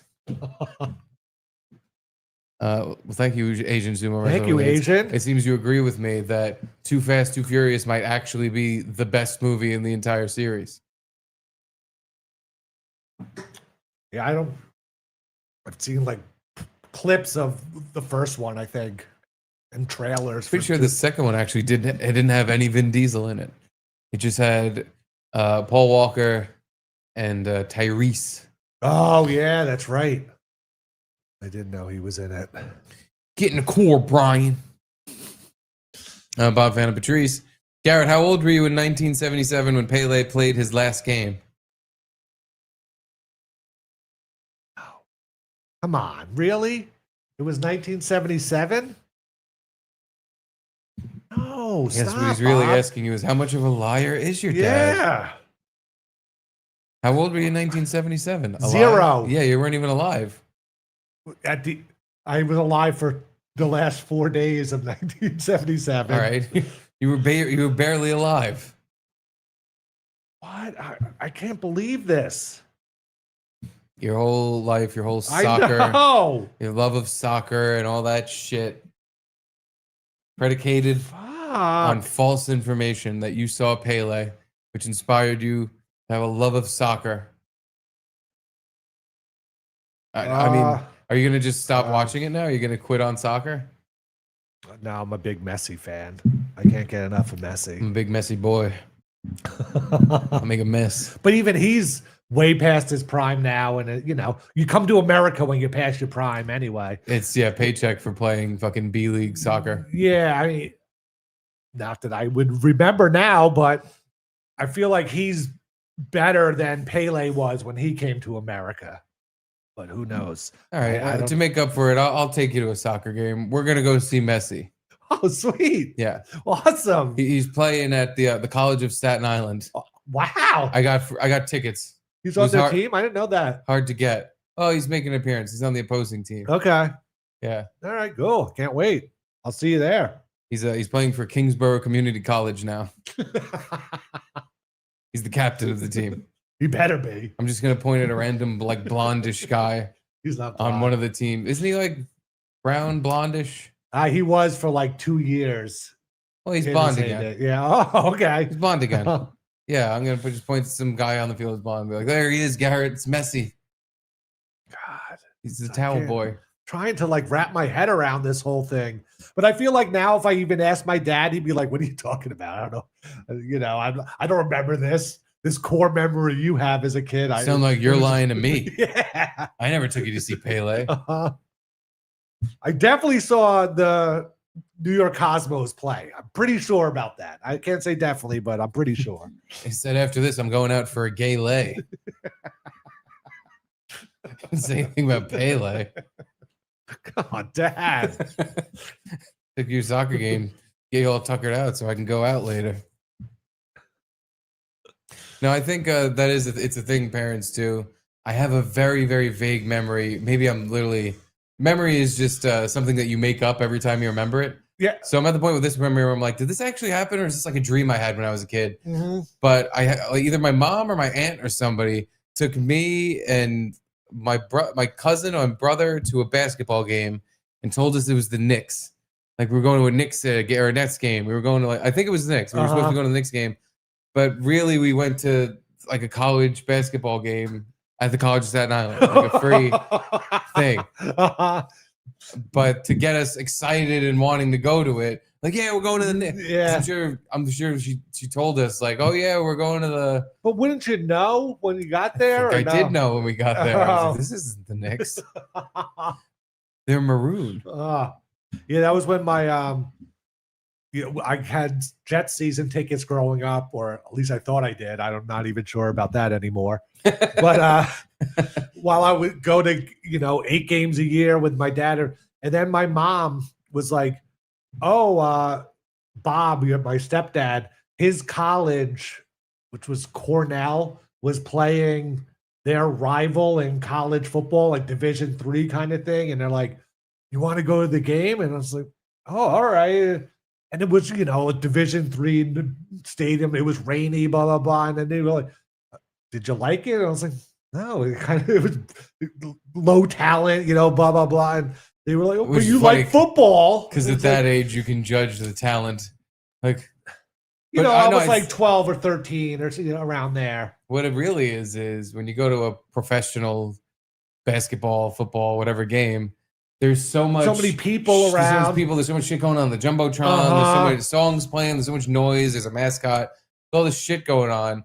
So as a kid, you're noticing all of that stuff. Yeah. When you go to a college game, You notice especially it's all missing. now, it's more closer to a professional league in a lot of the colleges. But for the most part, if you went to a college game in the 80s, 90s, or whatever, and it was a smaller school, there was nothing. There was no pizzazz whatsoever. The field had like bare spots in it, It was just a shitty game. Yeah. So as a kid, you were like, I don't care. I don't actually care about this. I care about all the distractions. I watched the court for 5 seconds. I don't actually give a shit about this game. I'm a kid. Why would I care? Yeah. It's always a disappointing. It was experience. Just Where it's like, why don't you take me to the real game? But yeah. Anywho. Bob liked it. Well, as long as Bob liked it. But anyway. What else? Let's see. Let me check my email. Go to the Garrett file. I have a few things, but they are all very, very silly.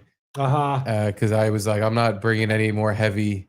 Let's start a war shit to the like. We're having fun. Start a war with literally every other show on the internet. I had another football video, but we can't play it. Oh, because there's a dildo in it? Yeah. No, not that not the one. dildo one? No. But it was the Giants right when they took the lead. Jameis Winston eating someone else's W on the sideline. That's fake. No. It's AI. That's an old one. No, come on. Unless it's there. All right. Maybe this isn't that. This one? This is fake. Come on. This is fake as hell. I feel like I saw this in the preseason.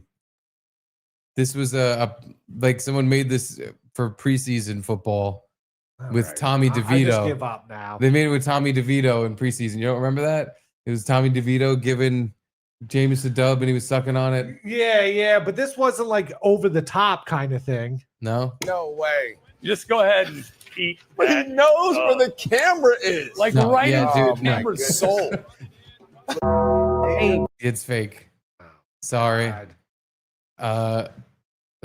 They I just- literally took the old fake AI thing and added it to the Cowboy game with Jackson Dart instead of, or maybe it was Jackson Dart the whole time. I thought it was Tommy DeVito because it was preseason, but yeah, sorry. You don't remember we showed this and I played the Jameis Winston eat a dub video. Yeah, but the one you showed, it was like really going to town on it. He was mouth fucking him. Yeah. Well, maybe they recreated the AI video, but I'm pretty sure this is a big old fakeroo. Okay. Fuck. I'm pathetic now. AI really was. It really fucked me. That's the sweeper pitch, the corks, I the can't screwball hit that you've just never seen before. You can't hit that fucking screwball, the Japanese gyro ball. You've just never seen it before, and everybody's striking you out with it. AI really fucked with your veritability. Ability. That's why Anthony got rid of me. He was like, I see you coming. He was now that AI is here, Garrett is going to be utterly and tragically useless.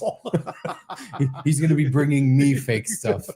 Forget me showing him something and whether or not he's going to tell me if it's fake. He's going to bring me fake stuff and say, "Hey, boss, look at this. Look, it's the same fake AI video from a month ago." I'm sorry, Garrett. But you know, but it seems like I still do that. Every time I see something that is questionable, I'm like, well, I got to show Garrett this. Not anymore. You still have the reputation, regardless of I guess how often you are just. I mean, that was a gullible like Gino on hub pages. I guess so. I don't know. I could see them doing it. You know, I could too. They're a couple of homos. Yeah. A couple of finger sucking pieces of shit. I can absolutely see him doing it. But hey, maybe it's like the Will Smith thing where the AI video got really popular. Will Smith saw it and then he ate a bunch of spaghetti. Maybe it was Jackson Dart and Jameis Winston having finger fellatio on the sideline of a game where they just took the lead. But yeah, they took the lead against the Cowboys. Eat a W. It's just what guys do. Yeah. They suck each other's fingers. Oh my God. Pathetic. Well, Doubting myself. Let's get your mind off of pathetic, because that's not what you are. You're a special guy. You're a special guy who maybe your talent isn't in sussing out AI videos, but maybe your talent is fake. Dude, it might be. Now I'm starting to think everything is fake. But maybe your talent is in reciting the Quran. Possibly. I mean, I haven't read it before, and I don't speak Arabic or whatever, Muslimic. But maybe. Exploded dick. But you could learn. I could. And as far as this show is concerned, I don't know the exact rules, but it seems like if you just memorize one passage well enough, you move on to the next round. It's the Shia Voice.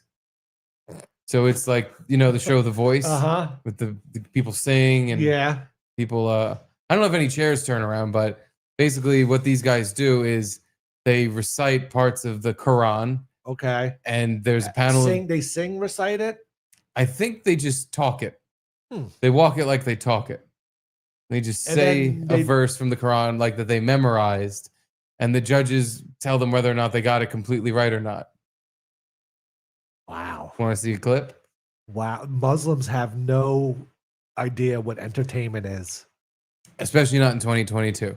Here's the thing. This is from 3 years ago. Because if you're trying to find anything entertaining on the internet right now, you're not going to find it. It's, at least in my feed, I scrolled for hours just to find this old fucking video because everything in my feed is like, oh, America is at war with itself. But here is the Shia Voice from 2022. The big mistake, Habibi. You lost one word. You said ما كان على النبي من حرج فيما. You forgot the word له. Which is very big mistake. I previously said in Quran competition, if Abdul Basit comes here and does mistake on recitation, even he is very nice, best maqamat, best voice. It might need a VAR review, maybe. I'm sure that I said Allahu lah. Go back to the recording. Totally unacceptable. I agree with you. I'm just gonna find out. Do you want? I literally want to do this. Like this. Okay, let's go. It's my dream. It's my dream to do this and then say VAR. Let's go VAR. Come on. VAR is isn't that the soccer review system? What does it stand for? Video assisted review? Maybe. Better be. Yeah. Sounds right. Sounds right. It's for video assisted review system, VARs. But yeah, they're doing like a soccer, like he's throwing a flag. He's throwing a flag on the play. He's like, no, it's red challenge flag, excuse me. He's throwing red because he wants the booth review of whether or not he said the Allah in some other part of a fucking part of this show. Let's do it. Good question from Brother Ali. He goes, what happens if he's right? And he did do leh. Hold on. Then I will give him my abaya. Hold on. Oh my God, he's going to give him his abaya. Wow. If he did say leh, he's going to give him his abaya. What the fuck is an abaya? I'm guessing the thing on his head. Is that, I know he lifted up like his shoulder. My abaya. It looks like his robe. His robe, okay. If he's right, I'll give him my jammies. Wow. I'll give him my nice pajamas that we all wear because it's hot as balls out everywhere we walk. It's sandy and balls hot everywhere. We wear pajamas everywhere we go. But full length. We like to keep everything covered. Everything covered and modest. Hot jammies. These are, pilgrim Amish jammies. And grow a beard just to keep the heat in. I think that's just to show... I am man, that is woman. Oh. She is object. It's hard to tell when your full face is covered, Yeah. Well, I need to see, does he give up his abaya? Hold on. Let's listen up. Everyone look up Surah 30.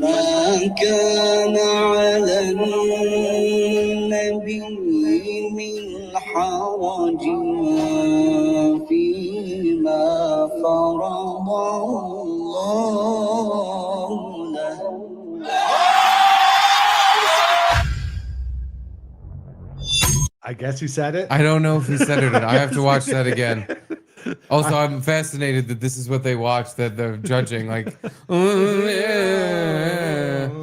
could you grab me a water out of the fridge? Yeah. I apologize. Thought I had another one over here, but I guess I don't. But yeah, I need to, because I don't know. But based on the reactions, I don't know who wins.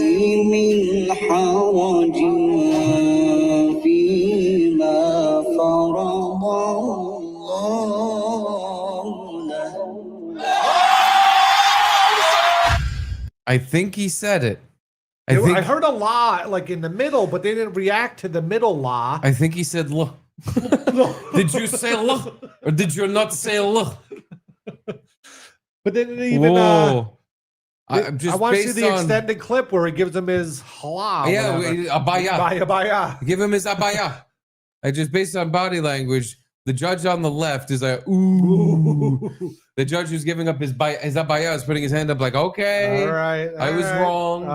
And the guy who about my abaya. The guy who was doing that lovely moaning, he's got his hand up like, oh, what?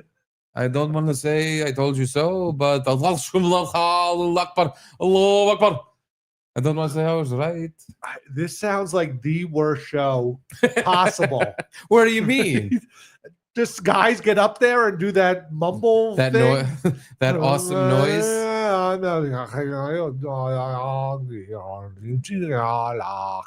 That lovely music that like every war movie about the Middle East has a shit ton of it in.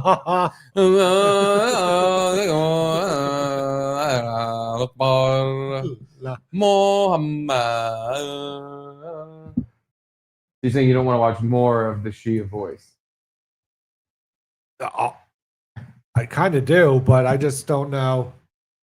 Is that it's really called the Shia Voice? It's called the Shia Voice. The Shia Voice 2025 finale. It'd be funny if Simon Cowell was there. Dreadful.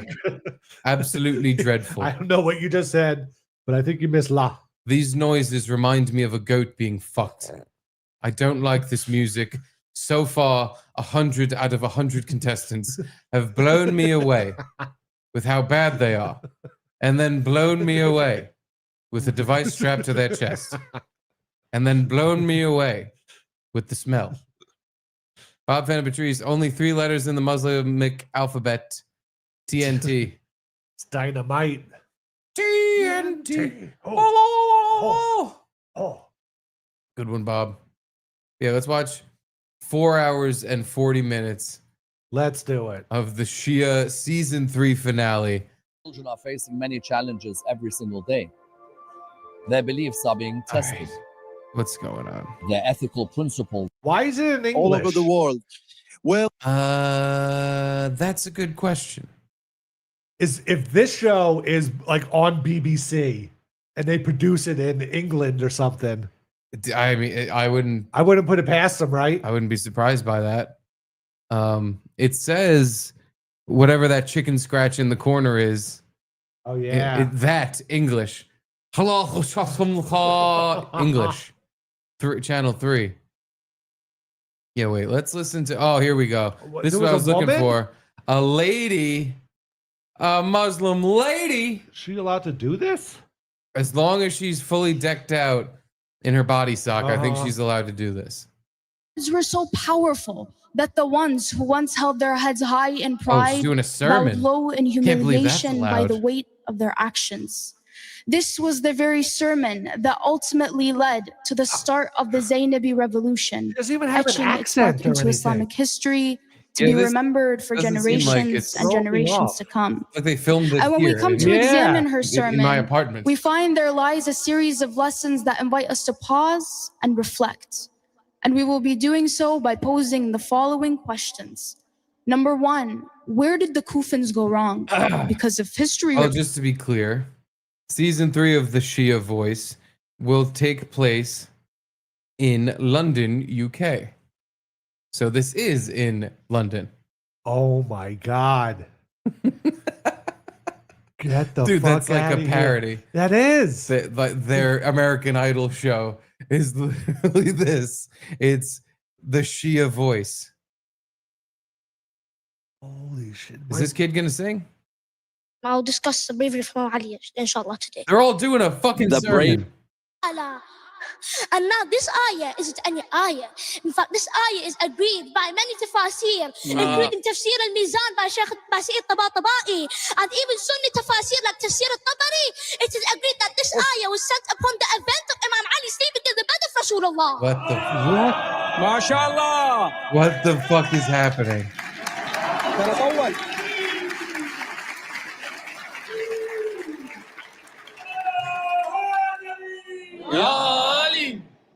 What the fuck is going on in England? Now we're talking because now we don't So only this have is a Rawaya. channel in England. It's just they have a Yeah. Muslim channel. Yeah, and they have the Shia Voice on the Muslim channel. I mean, I would assume we probably have a Muslim channel on some sort of cable access local TV thing. So yeah, I can't be that harsh on it. But wow, this is how are they? I don't know. How It's is this just possible? weird. But this is England. why you think it's weird is because what you're describing is like those shitty, Yeah, like yeah. almost like looks Single like camera, like thing. public access TV. This is like a studio production with a big studio audience, and Yeah, the Shia. There it is, the Shia Voice, right on. it's But they're not Pretty wild. singing, and then the whole point is just to recite the Quran. Yeah. Showcases Quranic recitation, poetry, no haz, whatever that is, and lectures to No promote. laughs. No, no, yeah, it is a religion of no haz, no haz whatsoever. Or you're gonna have a fucking violent problem on your hands. Then the lectures to promote and serve the message of Ahlul Bayt, the family of the Prophet Muhammad. It is not a general, but is rather a platform for identifying and nurturing Shia talent in these areas. They don't even have the one sexy girl judge. They can't. I guess they can, right? What are you kidding? I was shocked that one lady was even on the stage talking. Without getting fucking thrown off a building or stoned to imagine if death. the sexy Muslim judge ranked on one of the Muslim guys that was saying the prayer and said he would okay, you could punch her now. He would walk off stage and just start hitting her. Like, whoa, you speak out of turn. You stupid bitch. I humble you.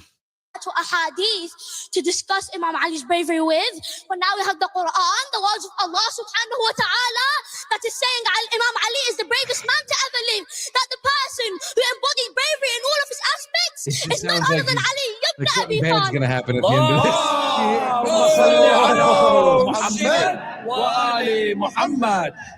Imam Ali also showed bravery through generosity.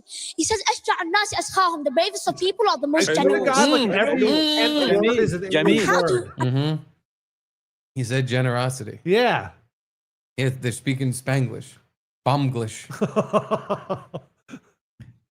I can almost figure out what he's saying, but at the same time, I have no idea. I have no idea what he's going on about. And how is he the most generous? Well, in fact, it is the hardest thing, Jihad al-Akbar, to fight the ego of the nafs and give up what you love. Because the nafs loves itself and wants the best for itself. And now, to wrap up, firstly, by the way, Imam Ali, how did he show generosity? How did he show bravery and generosity? He was the father of the orphans. Okay, I gotta skip ahead. I just want to see the end of whatever happens when this kid's done. Like, how do they judge him? I was trying to look up like the IHC channel or something, but I don't even know. I don't even. Yeah. What channel? Hussein, and lastly, Sayyid Mason. Charisma. That's £1. Just verses about him in the Quran that he could have taken. He took this one and he went back to it at the end. Stellar performance, brother. Stellar performance. Did they allow women in the audience? Habibi, come to the Shia Voice and listen to Abdullah Shafiq. Well done. If I had £1, just £1 for every goosebumps I got, I'd be a millionaire. Allah. Thank you very much, Munazar. If I had £1 for every goosebumps I got, I would be a millionaire. And then the other guy, oh my God. I'd be a millionaire. Allah. Thank you very much, Munazar. Mullah Hussein. Habibi, you made me thirsty during your performance. You keep the momentum at excellent level. We are really, really proud to have you here. Fantastic. Really proud. Brilliant. Thank you very much, Mullah Hussein. And lastly, Sayyid Mason. Charisma. That's you. Charisma is equal to you. I think tonight you own the stage, first of all. And I saw the poor cameraman. He almost tripped over our poor cameraman because you were moving so fast. But I kept my eyes just glued on you. Tonight you made history. Like a British accent. They're speaking like American English. Yeah. It's so confused. I guess that guy with the sparkly suit is probably from America. Maybe. Yeah. It's confusing because we're from, degenerate shithole America where you get on stage to grind your ass and sing and be like a hua. Yeah, we're not used to a culture where it's like, no, you get on TV and you just praise God the whole best time. God guy, being the best guy at talking about God and stuff. That's how you get on TV, and that's how you become the next Clay Aiken or Ruben Studdard. You go on stage and you say, Allah, he's so great, Allah, with charisma and. If I had a pound for every goosebumps you give, I'd be millionaire. Charisma equals you. Charisma equals you.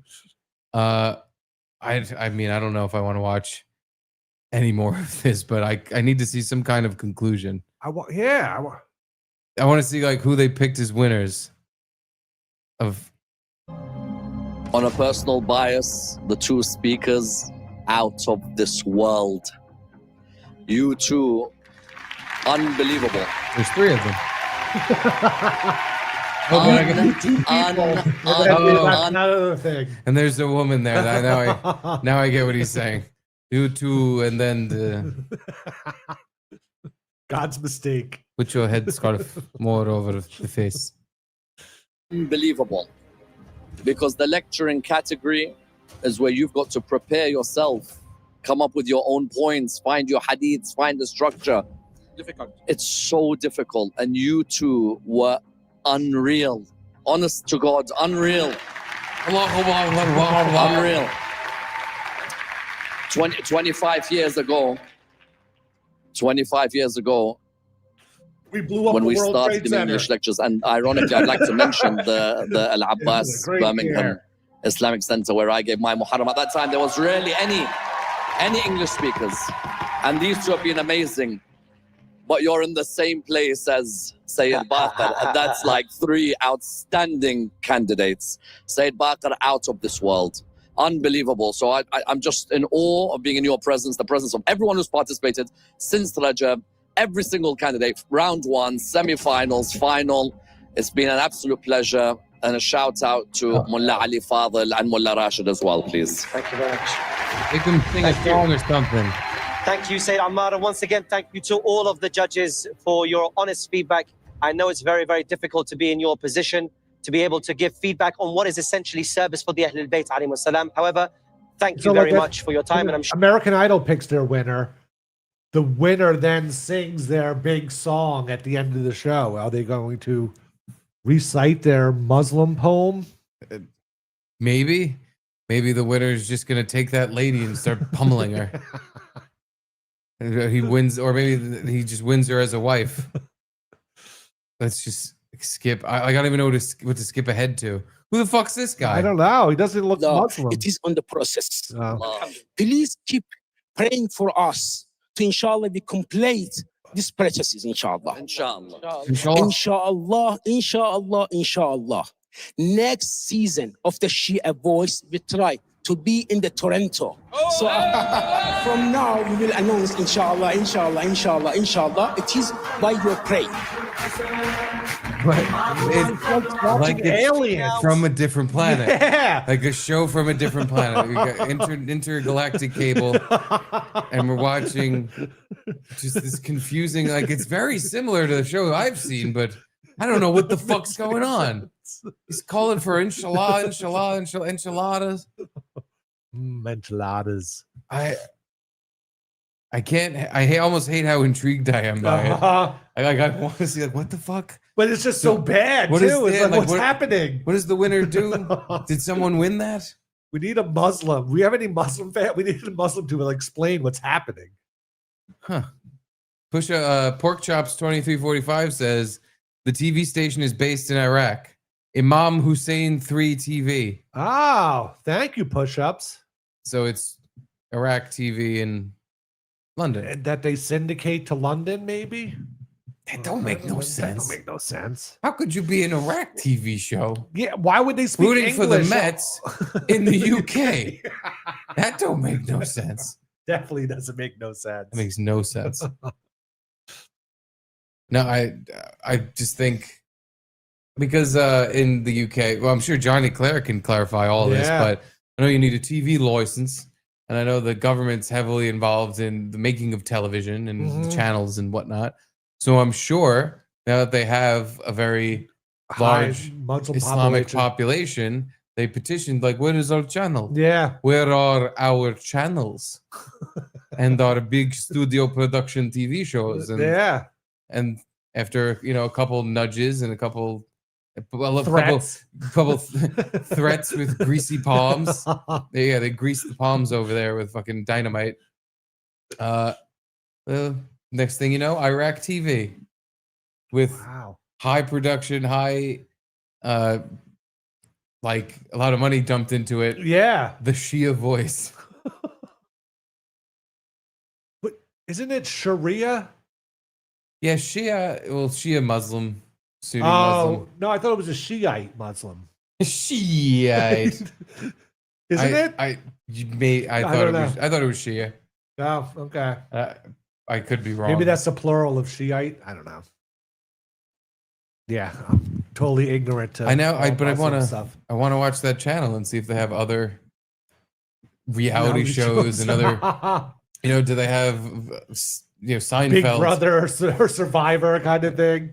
Yeah, you didn't recite your poem. It's all about reciting poems. Every reality show. No, you didn't recite that poem correctly while you were climbing up that rope or some stupid Survivor challenge. Yeah, I don't know. It's strange. Yeah, I would like to see a Gordon Ramsay type show. Oh, like Hell's Kitchen, but he just goes to the street food. Master Shia, Master shit.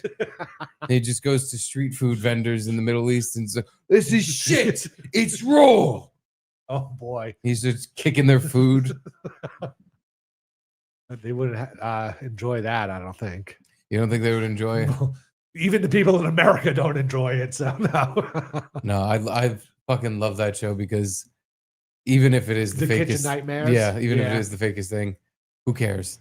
Some of the people that call him to come to the restaurant then argue with him like, "No, the food's good. I think the people that come in are just stupid. I wanted to bring you here so you can tell me the food was good. And all these stupid people in this town I live in will just come to my restaurant and stop complaining about the bad food." Yeah, I want to say maybe like one time, one of the orders, he orders like 6 things when he first gets there. Like one time, one thing he liked. Yeah. Every other time, it's like, this is shit. This is raw. This is garbage. This is Usually, mushy, this is either likes the food or he takes it very easy on the criticism when the people in question are black people. I've noticed that about Gordon Ramsay. He puts on kid gloves when he talks to black people that own restaurants. He's very gentle. He doesn't scream. He doesn't call anyone stupid or a fucking donut.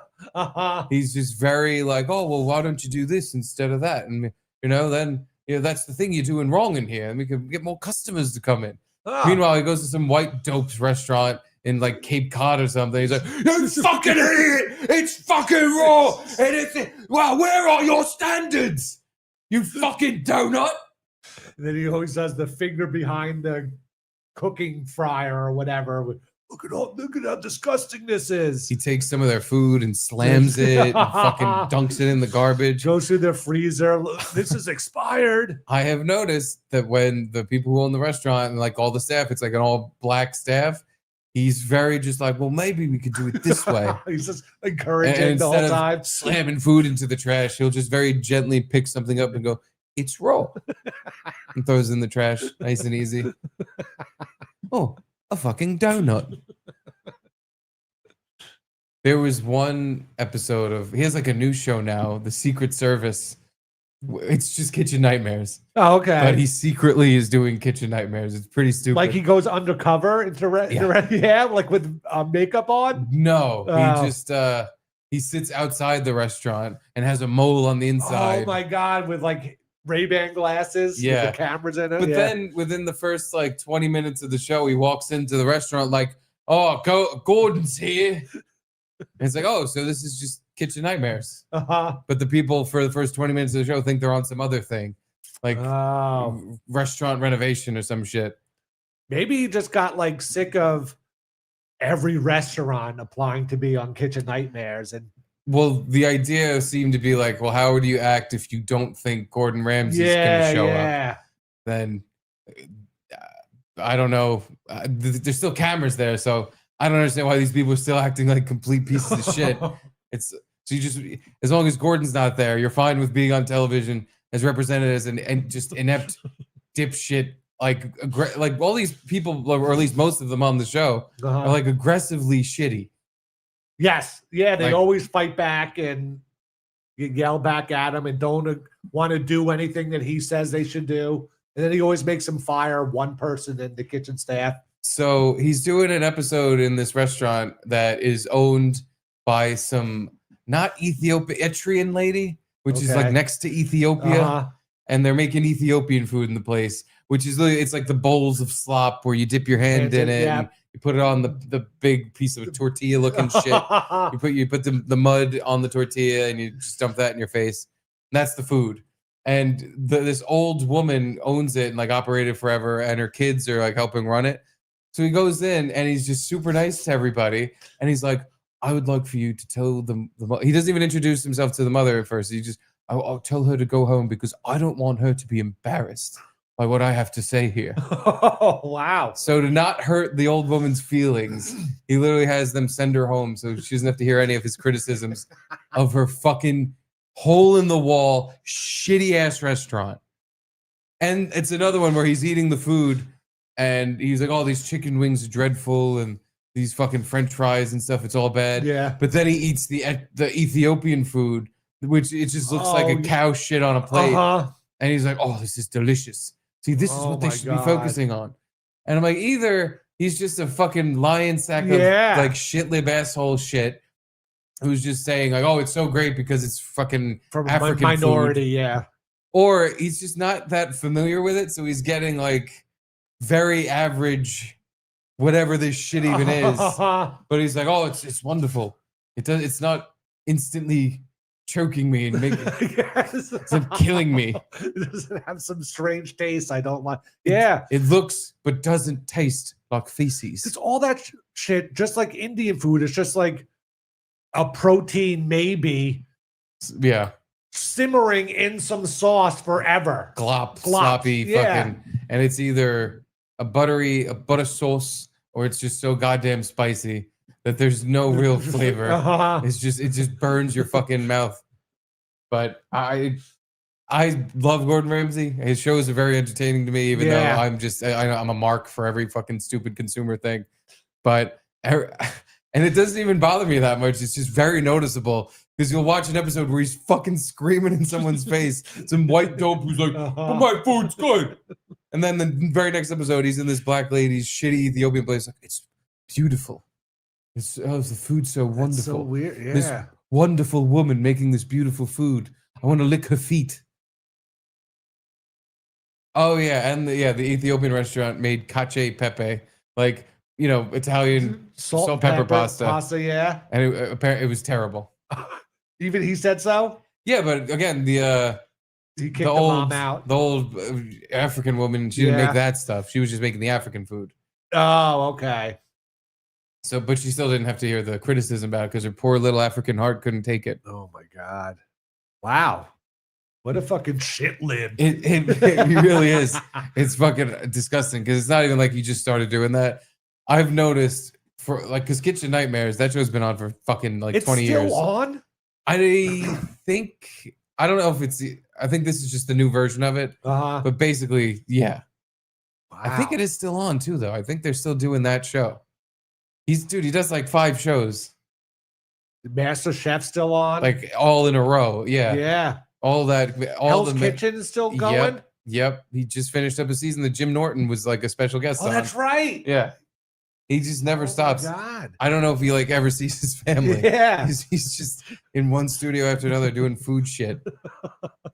But yeah, I've been a fan forever. So because I just love a guy who walks in and just screams at people and calls them stupid. I definitely used to watch Master Chef, Kitchen Nightmare, Hell's Kitchen. I love those shows, but then I kind of grew up a little. Not even. It's just like it kind of was like after 8 seasons, you're like, oh, I get the whole process, the whole how it works. And then I get Ramsay fatigue every like I'll take a year or 2 off and then just watch every show. Oh. In that gap that I missed, I just watch every fucking show he put out. Yeah, I've noticed he's always gone very soft on black people. Like, does not scream at them, doesn't yell. He's always just puts on kid gloves and is like, well, maybe this isn't the best way to be running the restaurant. And some of the people he deals with are like literally retarded. The worst, yeah. They're like actual retards. They're like, well, I don't think there's anything wrong with the styrofoam containers. I think all good restaurants put their food in styrofoam. Like, well, maybe we would just put the chicken on a plate. Oh, they serve like indoor dining on Dude, styrofoam? he went to a fucking restaurant once that It was one of the biggest holes in the wall. It looked like it was literally falling apart. They were serving shit in styrofoam. It didn't look like a restaurant. It looked like a cafeteria in a jail. Yeah. Like it was very, very crappy. And he went in and treated it like it was a real place. And it was like, you see him sitting in this shitty metal chair at this little shitty tiny table eating garbage, just complete garbage. And he's like, well, the food could use a kick up. Huh. Just wow. Yeah. He just won't criticize him at all. No, the opposite of criticize. He's soft to the point of I don't know how they're not insulted. Like if they've just never seen his show, I guess they don't know how he normally acts. Man, he's also must have run out of restaurants to do. I guess not. No, that's true. Like, was it like a third or 2/3 of every restaurant dies within a year or 2 years? So there's always new restaurants being. If he was just in like Queens, he could have been doing the show for 10 years. Yeah. Just in any of the boroughs of New York, there's so many shitty restaurants. Mm-hmm. You just go on one block, he can stop at 3 of them. And be like, all right, you guys don't clean anything and you have rotten food in your fridge. And look, there's rats and there's cockroaches and your food kind of stinks. Yeah. Donut. I went to there was one in Cobble Hill or in Brooklyn somewhere called Mamma Mia that was on the show. And I went twice. And the first time I went was like kind of pretty close to right after it was on, and it was good. And then the second time I went, they kind of already gave up. That's what happens most of the time. Yeah. Is that the standard he sets is hard to keep up, but also these people didn't think they were doing anything wrong in the first place. They just think people who come to restaurants are dumb. They should just like the food, and they try to just like save a little bit more money every time, and it just doesn't work. They buy frozen food, they buy fucking all kinds of shitty food Shortcuts, that they prepare weeks in advance and then just freeze forever. And they always like shortchange the staff because you can tell that there's usually just one person who works at this place in most of these places because there's no business. And then when Gordon shows up and it's like more than 2 people show up, they're like, oh God, what do we do? That's also another thing. It's like these restaurants have, like you said, 5 people come in the whole night. And then Gordon comes and he's like, we packed the place and every table's reserved. And then this poor chef is like, I don't know how to I suck at this. Time out everything perfectly. And I then don't he know what the gets fuck I'm mad at doing. him. Yeah.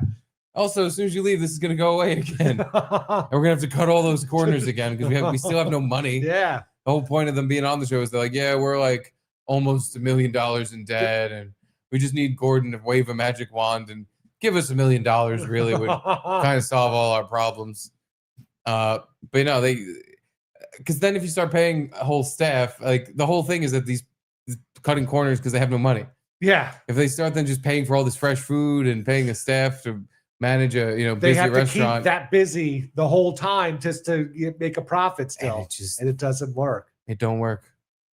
I mean, how could it? Even if they did keep the standards up, eventually the buzz would wear off, and it's not like it would be the hip restaurant. Like he makes it like the hottest restaurant ever that night, and it's like there's no way they can keep it up. No, you just have to be a good restaurant consistently. Yeah. And then eventually people know that that's a good place to eat and do regular business. But the problem is never the restaurant itself. It's not the fucking building. It's always the people running it because they just choose to do the wrong thing over and over and over. Or like never ran a restaurant before, don't know what they're doing. A lot of those. I don't understand why people do that. After watching one of these shows, I'm like, I'd never buy a restaurant. It seems like a fucking money pit that even if you're doing well, it's a money pit. Yeah. Like if you're doing terrible, like I just torch the place. Yeah. The margins don't seem to be that big for restaurants where, whatever it costs to make the meal, what you're supposed to like triple it, but then. And then they don't last forever. Like even really famous places like Guy Fieri's Barbecue Shack or, like Bobby Flay, Gordon Ramsay, they've all had restaurants that they just closed down because it wasn't worth the money they needed to spend to run it. So even if you have a really popular place for a while, it's gonna fall it's off gonna eventually. Yeah, unless it's like the Capitol Grill or something, like a landmark restaurant. It all goes to shit. Anthony Bourdain's place stuck around for, I think it's still open. Leal. You didn't say Leal. Leal. You did that this way. If you said Leal, I'll give you my ayabaya. But you didn't say Leal. But Anthony Bourdain didn't last that long. Not as long, unfortunately for him. But Matt Frugati would like to know, where's the lamb sauce? Where's the lamb sauce? I'd show the clip, but that got our video taken down the one time we showed it. Yeah, like taken down fully, not even Fully taken down, and we had to re-put it up. I'm with the worried clip about the taken Shia out. Voice. I mean, because the BBC, if it was on the BBC, they're BBC doesn't fit. No, it's too big. Yeah, that might get our video ass.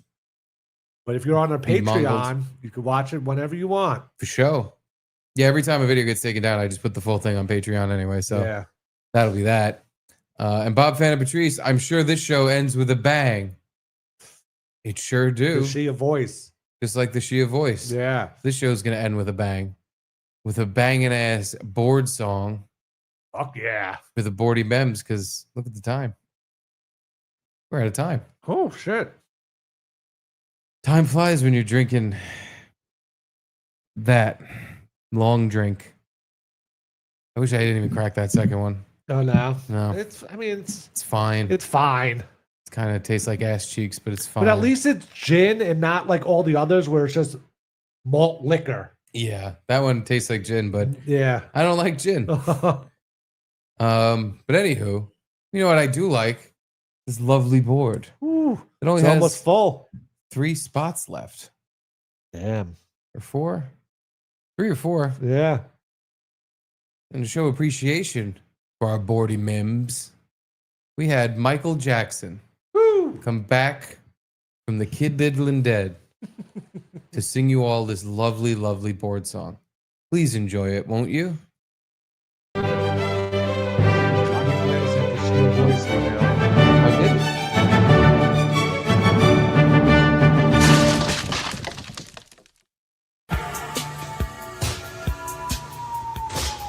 It's the Garrett and Steve Club commemorative plaque.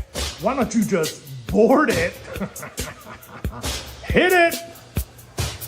No, hit it! Caitlin Conti, Edie Conti, Nick Giordano, Dominic Michitelli, Charlie Chicago, Deadly Sabadouche, Marcel Beaucruz, the Moose Pete, Bob Fan of Patrice, El Mexipino, Josh Words, Mike Licio, Mitchell, Chris Berg, Jimmy Z, Gannock, Gecko Dundee, Daniel Mondi, Gay Bitches, Connor Deffenbeck, Doc Jones 73, Just Curtis John, William Yoder, Brian Cake, God Jeffrey the Giraffe, Sam Turner, 9X Support, and Harold Asia Cheryl, Old Young D, AJR, Doogie 7626.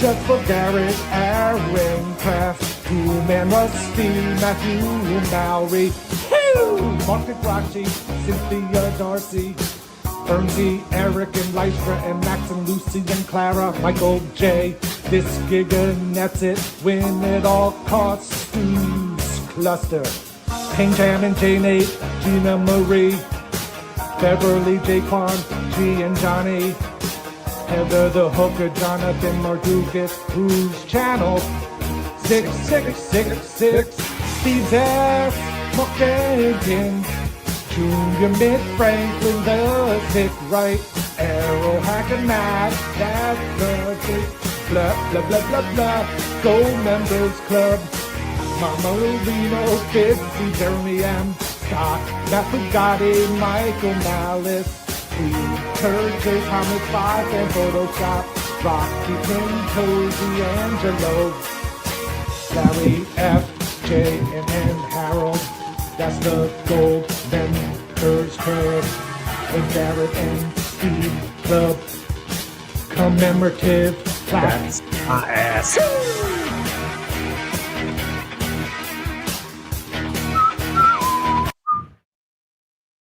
Hey, there's my ass.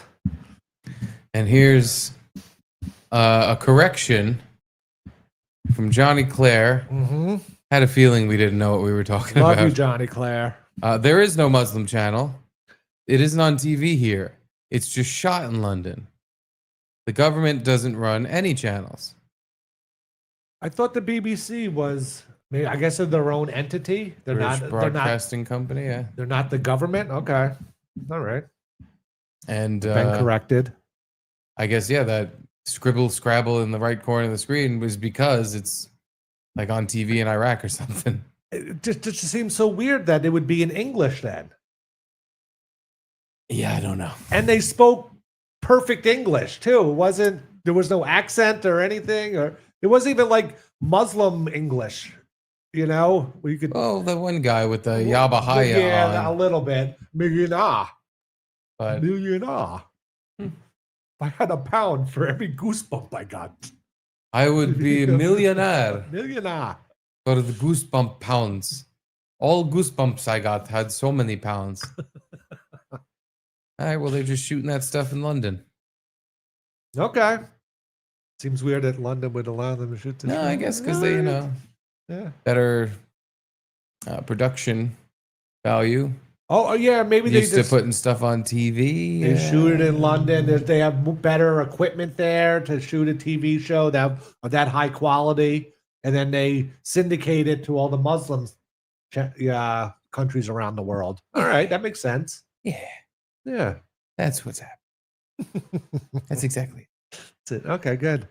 Thank you, Johnny Clare. Now that we Johnny clarified that, let's get on out of here and get ready for tomorrow, Boof Boy Wednesday. Ooh, BBW. The Boof Boys are in big time because we still have Shano and Curtis Oh John God, from last week from that last we never week. got to on So they're Thursday. the first Yeah. this week. Kiana distracted us on Thursday and wouldn't play it. Wouldn't shut that yap of hers. I wonder if, Okay. we're doing the football show maybe here this week. Yeah. I wonder if it's because of Gino's bashing of his booth boy. I don't know if you remember, but he was like, just look it up. It's really easy to find. And she was like, you look it up, dipshit. There's a back and forth there. That's right.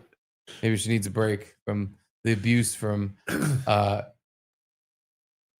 someone and Gino. Seemed like you were Turn it on! Pull it up. Well, anyway, we're going to have to figure Thursday out. Mhm. Thank you for watching Tuesday. Thank and you. we'll see you And tomorrow. we'll see you Wednesday. Wednesday. Bye. Love you. Love you.